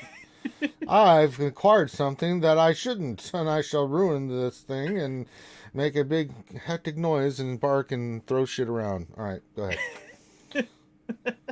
I love Buddy. He's the white Wookiee. He is the best. Okay.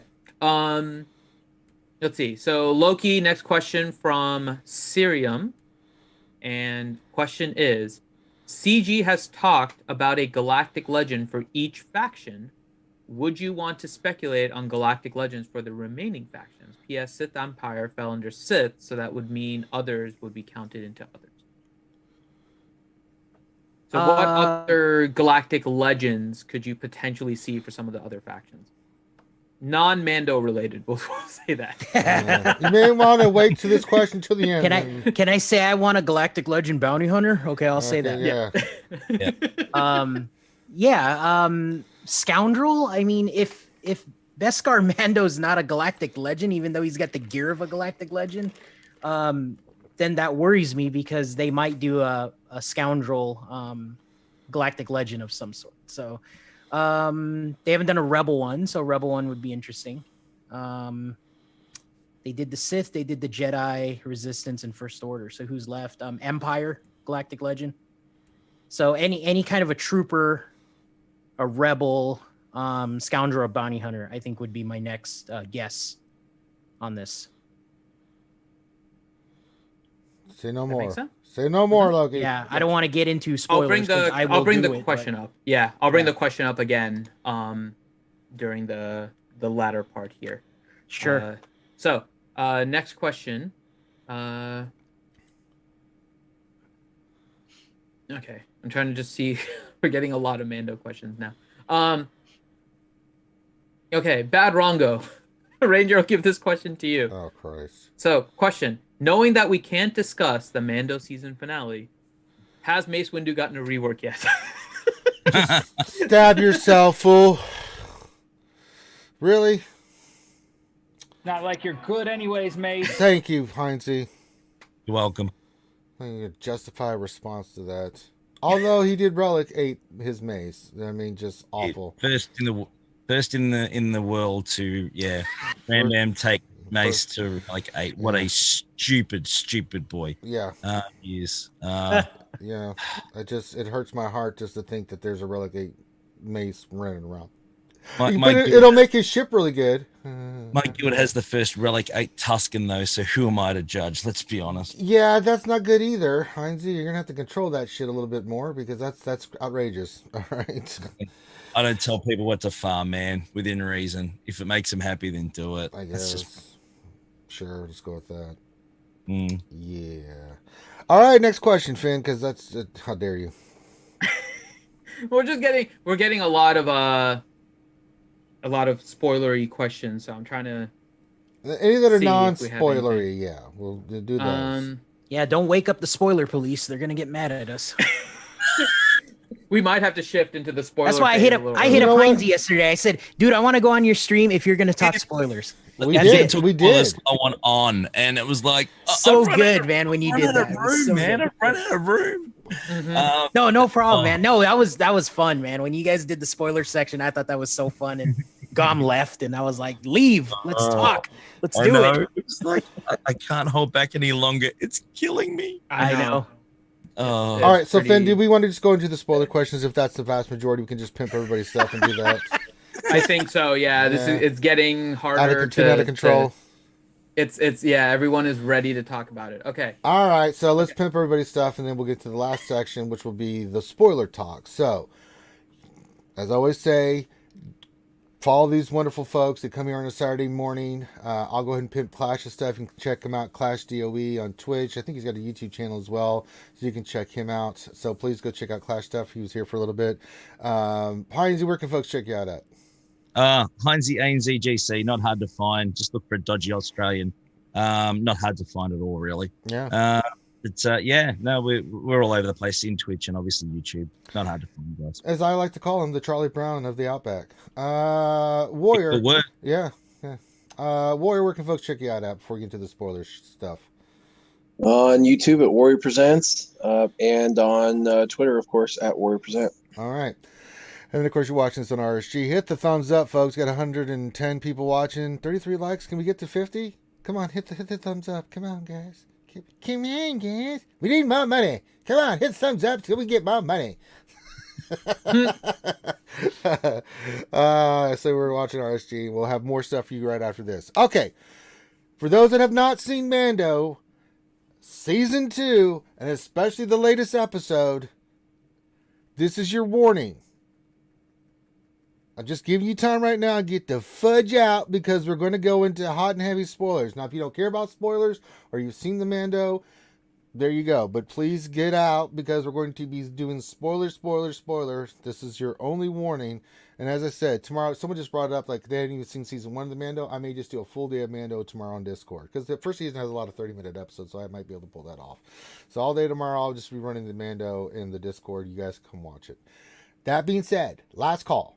Spoilers. Luke Skywalker 4 days, by the way. It's officially showing in the game. Oh, is it really? Okay. Yeah, it's officially showing in the game, finally. Yay! Yay! I got you! Yeah. Huzzah! Warrior can finally get his Lukey. All right. All right. Last call. Spoilers. In 3, 2, 1. Here we go. Finn, started us off, brother. They've been warned. All right, everyone. Just get ready. So, whoever you want. Let's go back to the question. Let's go back to the. We'll open it up because I know every single person wants to talk about it. Yes. So let's just keep it open. So NR Wilson's question: Mando Beskar being a gear hog to me means he's gonna be needed for a bigger event. What's your take? So, who do you think could be coming from that reason? There's so many different ways to go with this. Mm-hmm. God, I mean, who do we want to go with? Who do you think that could? So here's the thing: do we think that Bo-Katan and them are going to be added to the game as marquees leading up to another event? And we just got Moff Gideon's, and I was trying to think of like who could be like if they did a legendary or something along those lines. Who's it going to be? Is it going to be another Luke? I don't think so, right? A new Ahsoka, maybe? No, because she only appeared in one episode. So, I mean, she could come into the game as well. I mean, we have a new version of her.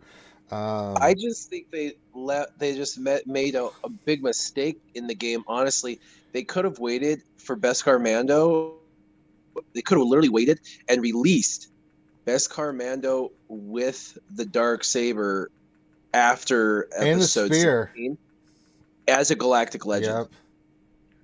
And he could have, by the way, did I call it or did I call it? Everyone said, what's going to be in his kit? And I said whistling birds. And Oh, yeah, we was, said, yeah. I was like, how can you not have whistling birds? They definitely was going to be in his kit. But anyway, I just thought, they could have kept him as a Galactic Legend, brought him out after the episode. I mean, it would have been timing perfect. A Galactic Legend, and they could have had him with the freaking, because, Disney knows what's up, and Disney is the one feeding them the information, and they made him, just straight to basically free to play farmable. And it was like, wow, okay. And he's really, really powerful. So he'll be like a Darth Vader, really free to play, accessible for the long term, not immediately, but for the long term, he'll be a free to play farmable, accessible character, and super powerful. Yeah, I mean, it's interesting. Do you think that we'll get another version of Mando? Because now we got, as you said, Darksaber Mando. He's got the Beskar spear too. That could be another version of Mando. With his jetpack and the full works. Just saying. I mean, they could. I just think that they're going to wind down at this point all of the Mando material. They already said they were kind of going to, wind stuff down. I think we've got one more. I think we've got the armor coming in, and that's it. And that'll be the end of that. And then they're going to evolve and go to the next thing. So they've got to kind of keep moving forward. So I think we're going to get the armorer, and then that'll complete that team. I think the armorer is going to be kind of like the Malik of the team, that once you get her, you'll be like, I see what you did there. Yeah, because remember, Darth Revan was a team that was good, but not great until you got Malik, and then you were like, oh my gosh. And I think that's going to be what she's like. Well, let me ask you this, guys. So with all the characters that were introduced in Season 2, we've got Boba Fett now, a new version of Boba Fett. We've got Ahsoka Tano. We've got, what's her name? What's the lady's name that's with Boba Fett? I can't remember the character's name, but Fennec. she's... Not Fennec. Fennec, thank you. It's just went blank. She can be brought into the game now. She's coming. Yeah.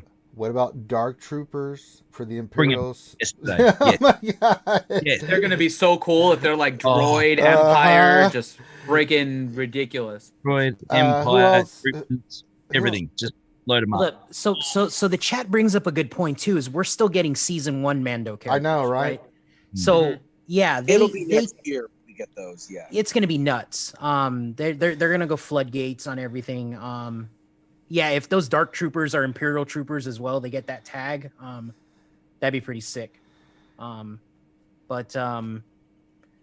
going to I actually wanted to add to Warrior's comment about the armor. I feel like, and I hate to say this, but we said this, I think, during the Wednesday night stream, is I think they're gonna bring her in, but she might be an NPC. She might be like the Jawa scavenger, right, where you're trading in stuff, because they hinted to that artifact leak. There's that game mode with the artifacts, and they specifically picked that picture of the armor where she's hitting something on her workbench. Except for it says, quote unquote, this is from their thing. Yeah. I'm quoting them. Here's a sneak peek of the next character coming to Galaxy of Heroes. That's what made So I don't know why they would say, here's a sneak peek of the next character coming to Galaxy of Heroes. I hope they wouldn't tease an NPC like that. I mean, it's maybe they did, but they shouldn't say. I'm totally with you, brother. Yeah, it's strange, right? You read in between the lines, and it's a character. Okay, I mean, sure, Jawa Scavenger's a character, but he's also on the, he's Maybe we get both. I don't know. Yeah, we got him both ways, right? So hopefully, the armor is a playable and also part of that new game mode that's coming. But yeah, I think the armor is probably the finale of Season 1 characters, and then boom, they're just going to open the floodgates with Season 2. So what new game mode are you talking about? Are you talking about Conquest? Yeah. Yeah, because there's artifact material that you got to like craft or something. That's what it said in the post. The data leak, yeah. Yeah. Okay. Conquest. All right, next question, Finn, because we've opened up the floodgates for spoilers. Let's do it. Okay, so Vormax, which Mandalorian season 2 characters would you like to see released next? I think we've already mentioned all of them. Did I not think of one? Because Boba Fett, Ahsoka. What about the Marshal from episode 1? Do we think they Yeah, might the do Marshal. something with him? Yeah. Could be He'd be- interesting, right? What was the name of the lady with the Beskar spear? Oh, the one that Ahsoka the fought? magistrate. The magistrate. I don't know if we'll get her. I think she has a backstory that's going to end up coming back in some way. We'll wait and see. But I think the main characters is Boba Fett, Fennec, Bo-Katan and her cronies, and that's why I thought we were going to finally get the Mando tag and a Mando faction with her being in the game, so you could you get those 3 in there. Who else? I don't know if they're going to bring Bill Burr's character back for anything. For a character in the game, I don't know. I thought the Dark Troopers could be one. Here's the thing: do we think we're going to get another version of Luke? So Jedi Knight Luke, it'll be that's what I want, man. Kick that goddamn ass, Luke. That was the best. Oh my god. It was so good. I giggled like a little girl. I was crying and carrying on like an idiot. Seriously. It was so You weren't the only one. Yeah. amazing. You're not alone. They need another character that's carrying Grogu. We got 2 characters now carrying him. Oh my god! If if he had Grogu with him, oh my sweet Jesus! Yeah. So good. Save Grogu's ass, Luke, with kung fu action. That scene was just, oh man, if that didn't kick you in the feels, I don't know what you got to do. Just saw the X-wing come around, and it was like, no, it couldn't be. It couldn't be. No, it's not. Is it? It couldn't be. It couldn't be. And then you saw that big shiny belt buckle, man, and you knew it was him. I know, and you knew straight away who the hell that was. It was like, It was the hand. So when I saw the hand holding the lightsaber with the glove, I'm like, holy shit. Well, I always saw that green glow. It was like, oh yes. Well, at like first, for just a glow. brief moment, the X-wing thought made me think Luke, but I think, well, maybe Ezra's. I still thought it could have been Ezra.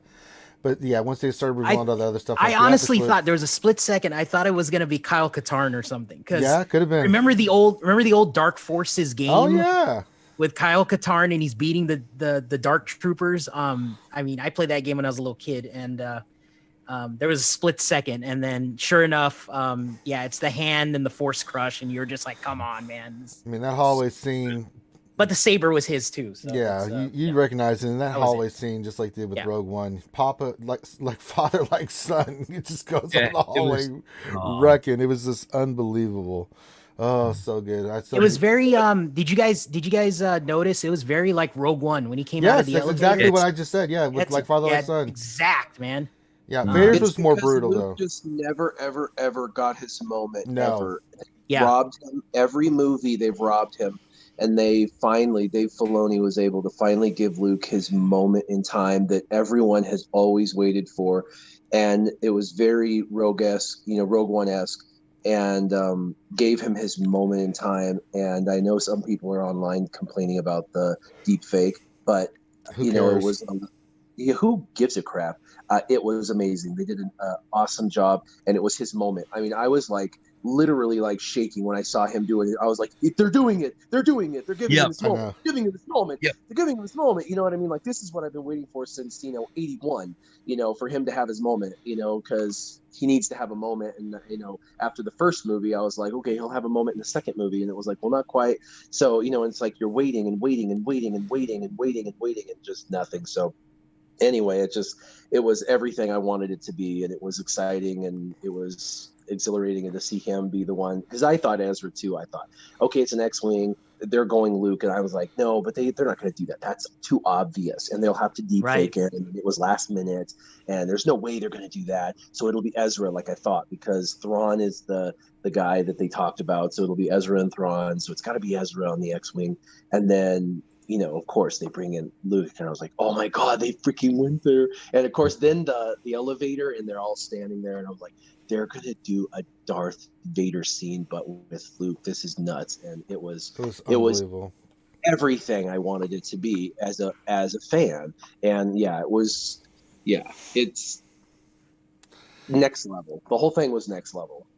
And then especially in this the whole ending with Grogu and it was unbelievable. I mean, when he took off his helmet, and the Mando's just in there, and then Grogu still is a little hesitant, and then here comes R2D2. Of course, Oh, R2D2 would come in, and then Grogu's like, "Hey, I know Finn was geeking out and just was squealing like a little girl when you had Grogu and R2 sitting there interacting with one another. Come on, A Finn. little.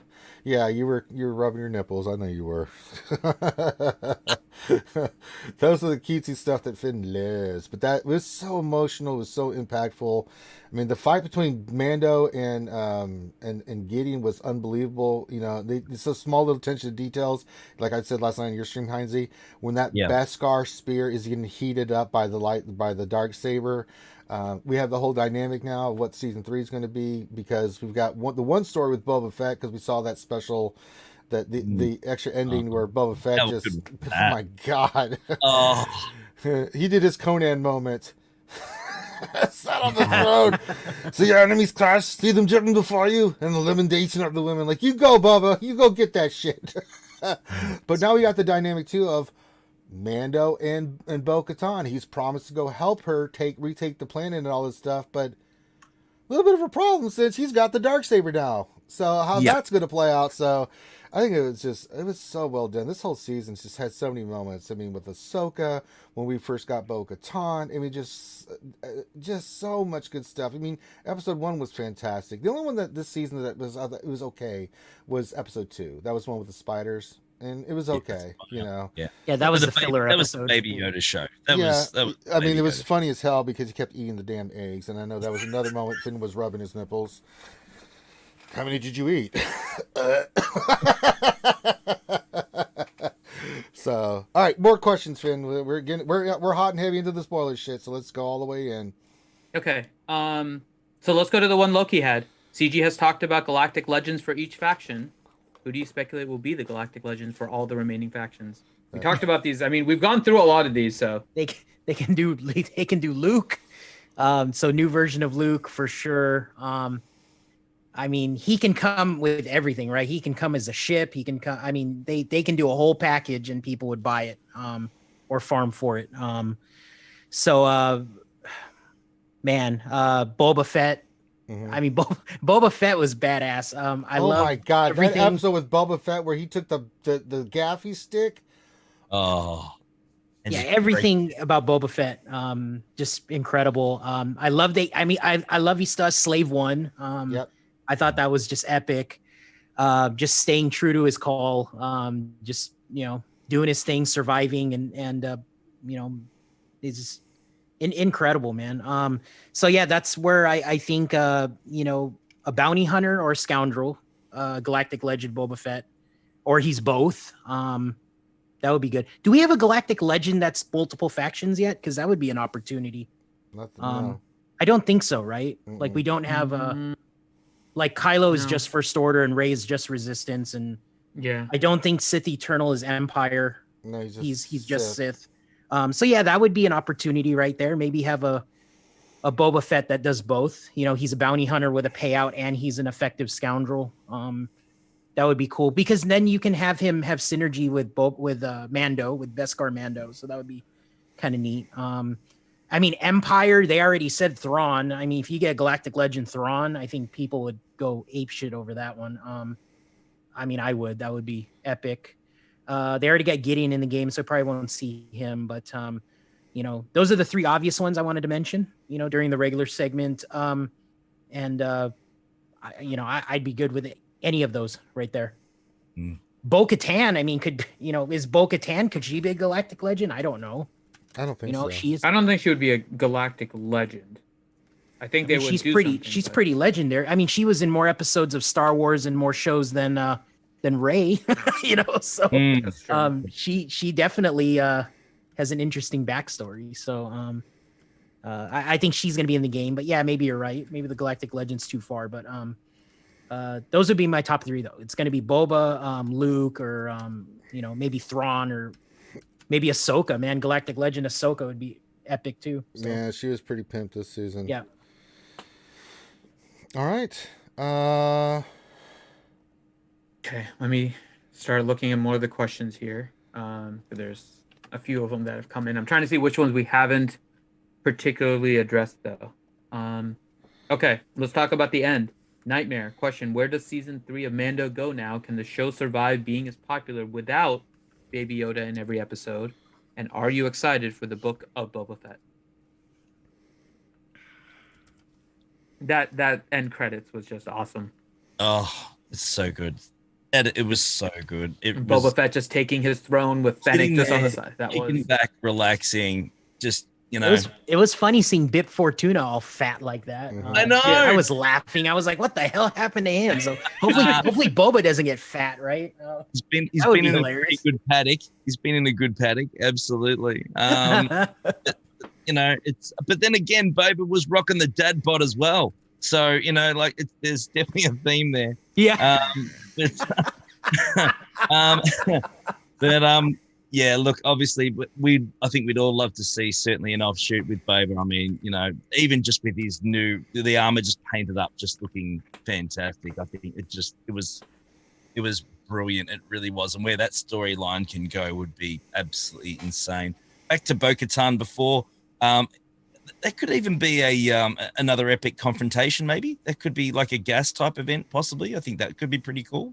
Down the track, that could be interesting for sure. But yeah, look, a lot of it's going to be focused, obviously, more on Mandalore sort of stuff. I think with a fair bit of Bo-Katan and obviously the Death Watch and stuff like that. That'll be really, really fun to see how that plays out. Baby Yoda is still going to make an appearance. I mean, you can't not have it. And I'm sorry, I'm not saying Grogu because my 10-year-old son, I said, Grogu, he's got a name. He's gone, no, Dad, no. It's always Baby Yoda to me. It's always going to be Baby Yoda. That's it. So I'm not being cheeky. I'm just following that vein of thought. But yeah, look, I think how can you not? It's just not going to be every episode. But it doesn't take away from it in any way, shape, or form. I think we're certainly going to see him at some point, no doubt. Okay. Let's see. We have some more time here. Nightmare question. A single X-Wing, great, we're saved. Are you dumbfounded that Favreau and Filoni went there and did this? that moment where it like really is. It's just like one X-Wing, and then you see the cloak of a Jedi. Just like, holy shit, something's. Well, it was great because Bo-Katan, it was just shocked. She's like, a Jedi, you know, like she knows she's fought with any of them, and so yeah, it was such a great moment. I just cartoon. Oh, one X-Wing. Great. Yeah. Like, huzzah, we're saved. Oh, my God. It was so good. All right, what do you got? I think that whole Grogu thing is a double-edged sword. I think it was great for the show because it brought a lot of people who maybe were new to Star Wars, or maybe were just kind of passive fans, and it like got them excited for the last two seasons, but it also bound them with the timeless fans like us, so it kind of expanded Star Wars to people, because I have a lot of friends that are like, truly, that I talk to them and they're like, you're cultic, like you really do like Star Wars, and they're like they didn't even know Star Wars before 2 years ago, you know what I mean? I'm like, you're not a true fan, but Sorry, anyway, call them out, Warrior. face, but, you know what I mean? So they were brought in. What's that? I said, that's right. You called them out, Warrior. Yeah, but anyway, so like Grogu brought them into the Star Wars universe because Mandalorian was just a show. They figured they'd watch it, and then they fell in love with the show because of the character. And so it's kind of bonded old fans with new fans. And so it's a double-edged sword, right? Because it's brought in people that have now come to love the show. And if they take him out, at least mostly, then they may decide to stop watching the show because these are fair weather fans potentially. And so what it's going to do is it's going to possibly next season 3, there could be a dip in viewership because of that. So it's a double-edged sword by having such a crazily impactful character like Grogu. But the good news is some of them may stick around because they've got 2 seasons of investment into something, and it really is an amazing show. And 2, you know, if some of those fair weather fans leave, like they were never fans to begin with anyway. So you know what I mean? Like if they can't stay because one character is gone for some of the episodes, like be gone with you. You know what I mean? Well, it's like Game of Thrones, right? Game of Thrones, after its first season, you had the death of Ned Stark, right? But people were so into the show that they just were like, okay, I really love that character, but he's gone, but they still stuck around because, Exactly. yeah, I think that's what's going to happen. This is turning into like a Game of Thrones kind of following with this show. I mean, it's doing phenomenal. I mean, it really So is. they took a risk with that, and Yeah. I'll be interested to see what the viewership is like in season 3. But at the end of the day, it's like I'm sure they're going to come up with many other cutesy things that are going to replace, you know what I mean, in a new way, because people that are watching, they strike our hearts in a different way. Yeah. It's almost like when you watch SpongeBob. There's comedy that hits the adults, and then there's comedy like farting that hits the kids. Kids hear the farting and go, "Oh, that's funny," but then there's actually adult humor inside. With Star Wars, there is this deep level of Star Warsdom that's for us, but then there's that superficial awesomeness for the new fan that doesn't know anything about the lore. And so they hit us in two ways. So if someone new, like my wife, who's just watching and like, oh, cool, this is nice, fun special effects. Wow, who's that guy? She likes it. But for me, it's like, you have no idea the homage they're paying right now to the original in 77 right now with the puppeteering they're doing. You know what I mean? So it's interesting. I'll be interested to see where they go with it. There's been an incredible amount of fan service in this season alone, like an incredible amount. One thing is for sure. The two boys are doing some wonderful work. Filoni and Favreau. I have full confidence with wherever the hell they want to take season 3. It's going to be magnificent, just like the last 2 seasons have been great. I think that's just a given. Yeah, the thing that makes season 2 so great is that there was fan service, but it was all still evolving around the plot of Mando and Baby Yoda. That's all that mattered. It was just their story, their journey, what they went through. The characters were just there as a vice to continuing that story. It was cool to see them and stuff like that, but it's all about that relationship between those two characters, and they never got off of it, to make it Luke's story or Ahsoka's story or anything like that. It was just part of the journey that they were going through for, to try to get to where they needed to be. And I thought it was brilliant, and I agree with you. I think Filoni and Favreau they're just brilliant. They're just ridiculously good. Oh Lord Filoni, please continue thy ways. Mm-hmm. If anyone has Disney Plus, I mean, some people are typing it and don't have Disney Plus, but if you actually have Disney Plus, there's an entire series. I think it's 8 episodes that dive deep into the Mandalorian, but it's like 8 different episodes, and it's like episode 1's directors, episode 2 is like the background on the CGI, episode 3 is like the actors, episode 4, and so like goes through all the different like aspects of the Mandalorian, and that show is amazing. If you have time to watch them, it's absolutely amazing because they just dive deep into the show's background, the music, the directors, who they picked, the actors, everything. It's amazing. It's as good as not quite as good as the show, but it's almost as good as the show. Actually, it is. It's awesome. It really is worth it. Yeah, I agree. All right. Nightmare. Jedi Master Luke's hallway scene paralleling Darth Vader's scene. Who did it better? Vader. Yeah. Vader. So the Vader one was before the onslaught. Luke's was after the onslaught. I think that's what gave me the tingles with the Vader scene. It was just like all the rebels are like freaking out. They're looking into the darkness. Well, it's horror. All of a sudden, you see it was a horror. the red saber. Yeah, it was it was a nightmare. It was a horror. I mean, they gave me different feels because Luke's was hope and all this other stuff, and just to see how badass he is. Vader's was just straight up. He was murdering fools. I mean, it was straight brutality. Yep. It was fear. It was brutal. He's just slashing rebels like it's nothing. Luke was like he was going after the plans. Luke's going there to get to Baby Yoda and to save the day. So it's a heroes versus the villain kind of impact. So it's fantastic to see the dichotomy between those two scenes and what's behind them. I mean, the music, everything. Because you hear the one with Vader, it's like, oh no, and you hear the one with Luke, you're like, go Luke, get him! That's awesome.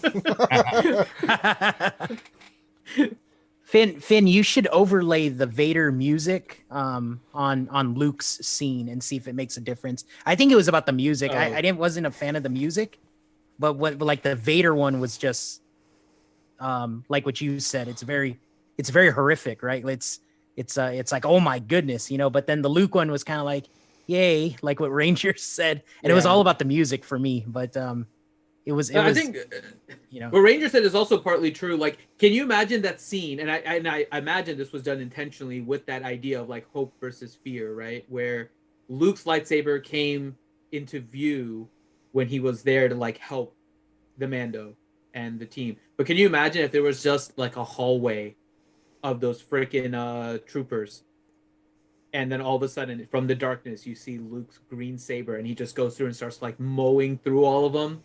Like, I think the scene would have been completely different, but it would have paralleled Vader a lot more and wouldn't have stuck to kind of the whole Luke theme versus the Vader and like the similarity, but the dichotomy between the two as well. So I don't know.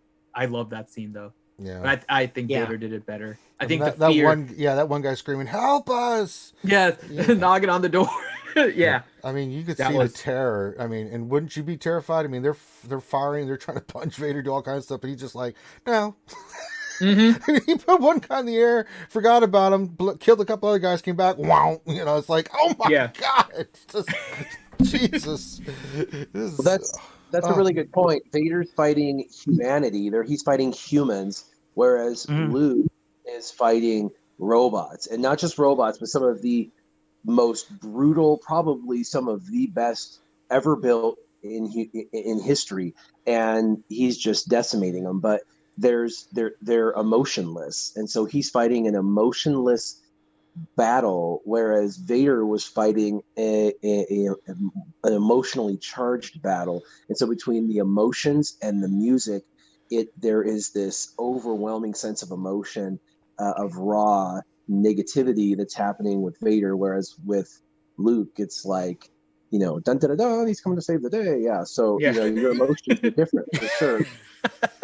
But they built it very similarly, and I felt like, you know, I think they were both built equally as good, but Vader's brings about more of a raw emotion out of you, probably because of the humanity that's happening, the loss of humanity that's happening with Vader's. No remorse. But the way that Luke walks casually through just decimating, and the way that Vader walked casually through decimating was virtually identical, which I loved the continents on their faces, like how they were handling themselves through that. So it was very, very, very parallel. So goddamn good. Yep. Yeah. I saw a little opportunity lost, actually, that I thought of later on, was when obviously when Mando did meet Luke and asked him if he was a Jedi, and he said, "I am." And why didn't he just say, "Like my father before me"? That would have been, oh my God! Well, I was waiting for him to come in. I was waiting for him to come and say, "I'm Luke Skywalker. I'm here to rescue you." Like, nah, you can't do that. It would have just been. Oh, it was just a little. That would have put it over the top for sure. Yeah. I got a quick question for everybody right now. Do you think Ahsoka and Luke have met? No, that was the thing I was thinking. Like, we have a universe now with Luke and Ahsoka sitting there. I'm like, oh, what are they gonna meet? Please have Luke go meet Ahsoka for something. Please, God, make this happen. So let me go really far ahead here and go out on a limb. Do you think Luke and Grogu will be in the Ahsoka spinoff somewhere? Please, God, make it happen. Oh! Yeah. It'll happen, I think, because they'll want Grogu in Ahsoka's spinoff. Oh, please, God, to bring in those casual viewers. You know what I mean? Oh my God! Like, what would happen if you see all three of them on the scene? Like, I will have to change together, my pants. right? Yeah, I'll have to change. And it's kind of like that camping scene where Ahsoka's just staring at Grogu and they're all communicating with the Force. And, oh God! Oh my God, man! Oh my God! Camping with Ahsoka, you know? Entire episode that was like the only part of that entire episode I thought that was like the only ball that was dropped was after he goes through and destroys all of those droids. She's like, not going to open the door, and they're like, open the door, like it's obviously part of our ally. And are you she's sick? Like, no, it's a Jedi. Like, no, we're not going to open it. It's like, what the like open it, like he just saved us, you know what I mean, from those droids. And she's like, no, he's it's like that was the only part that didn't. I was like, come on, he just literally saved you, you're gonna open the door. And that's logical for everyone. Warrior, to your point part. though, I would have loved to see Luke take his lightsaber and jam it through the door, right? Like I would love That's to see what I Oh, thought they were that's gonna what we do, were was like cut the door open and have the steel fall and then him walk through the door. That would have been a cool entrance. Yep. Or she try to open the door and it'd be jammed or something and be like, I can't get it open. And then Oh my God, Nightmare!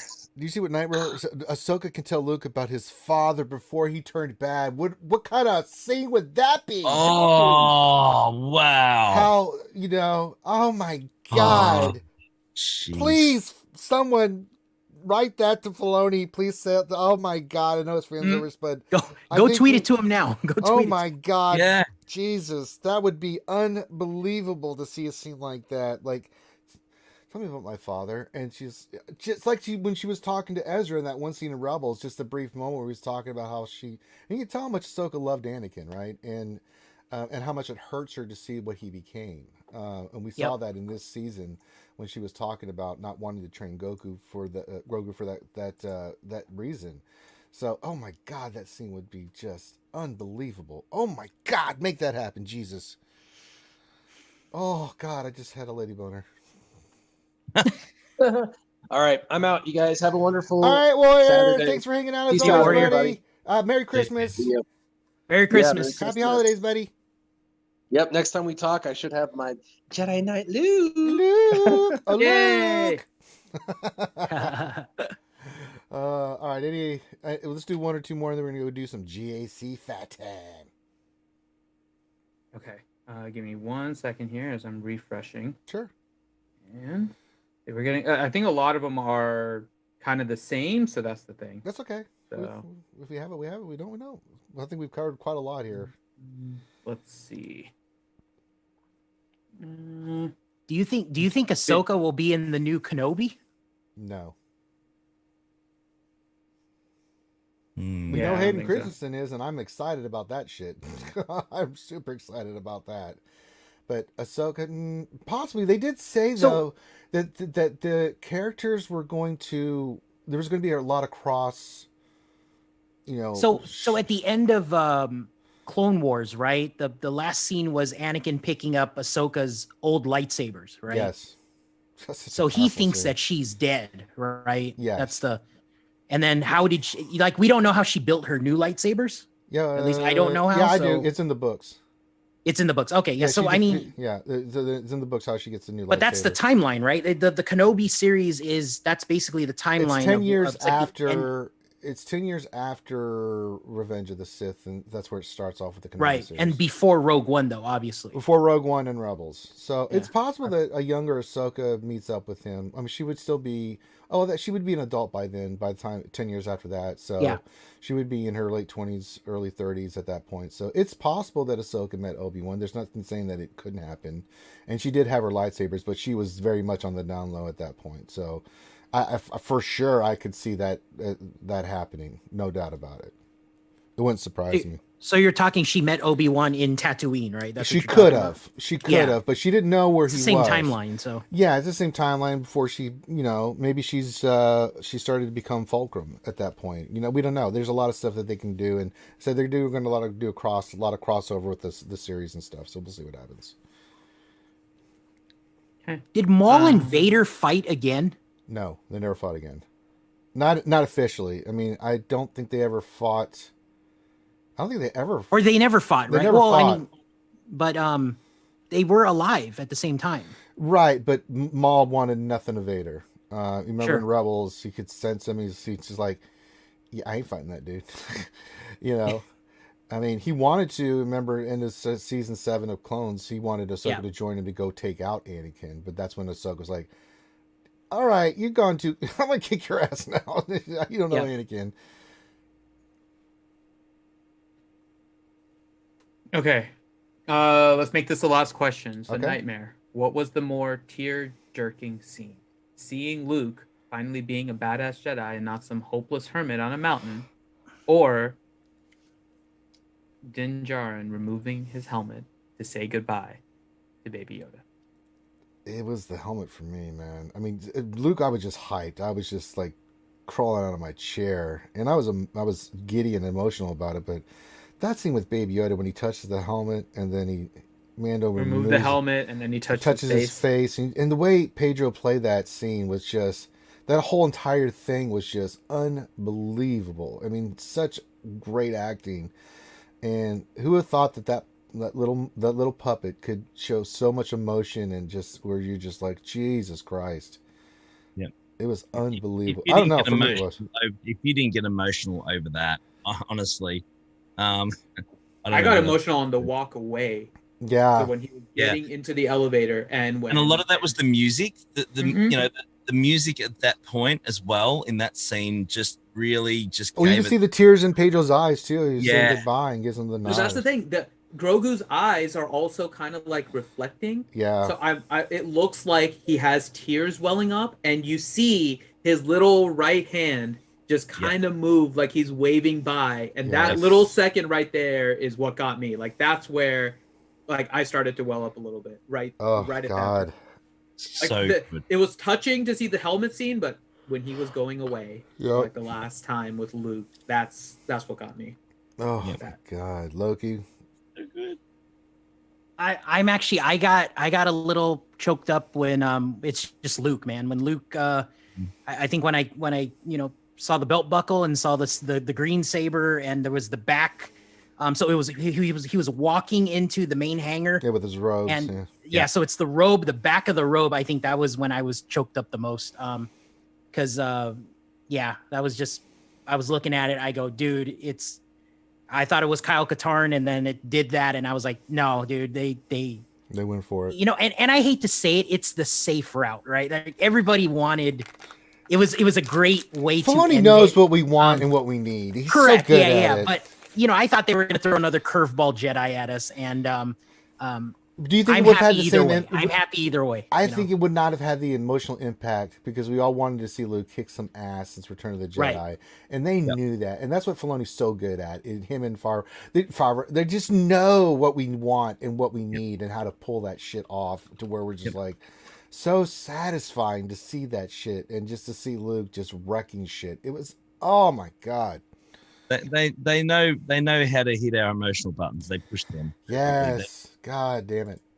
They know what we want. They know how to trigger us with those types of events and those characters. And oh man, it was just so incredible. I mean, and this is probably one of the best quotes I saw in my server. Someone said that episode, well, that's this season, but that episode was the best thing that Star Wars has brought us in years. And I totally agree with that. It was just absolutely incredible. It really was. All right. It was definitely up there. Yeah. I'll say that I did.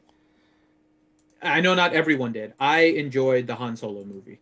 I love the Han Solo I did movie. too. Yeah. I think the everything with Mandalorian is great. The new trilogy was good. I enjoyed it, but it wasn't. Like I wasn't overly enthusiastic, but I love the Han Solo movie. Yeah. But I think a lot of it is the nostalgia that comes from it, right?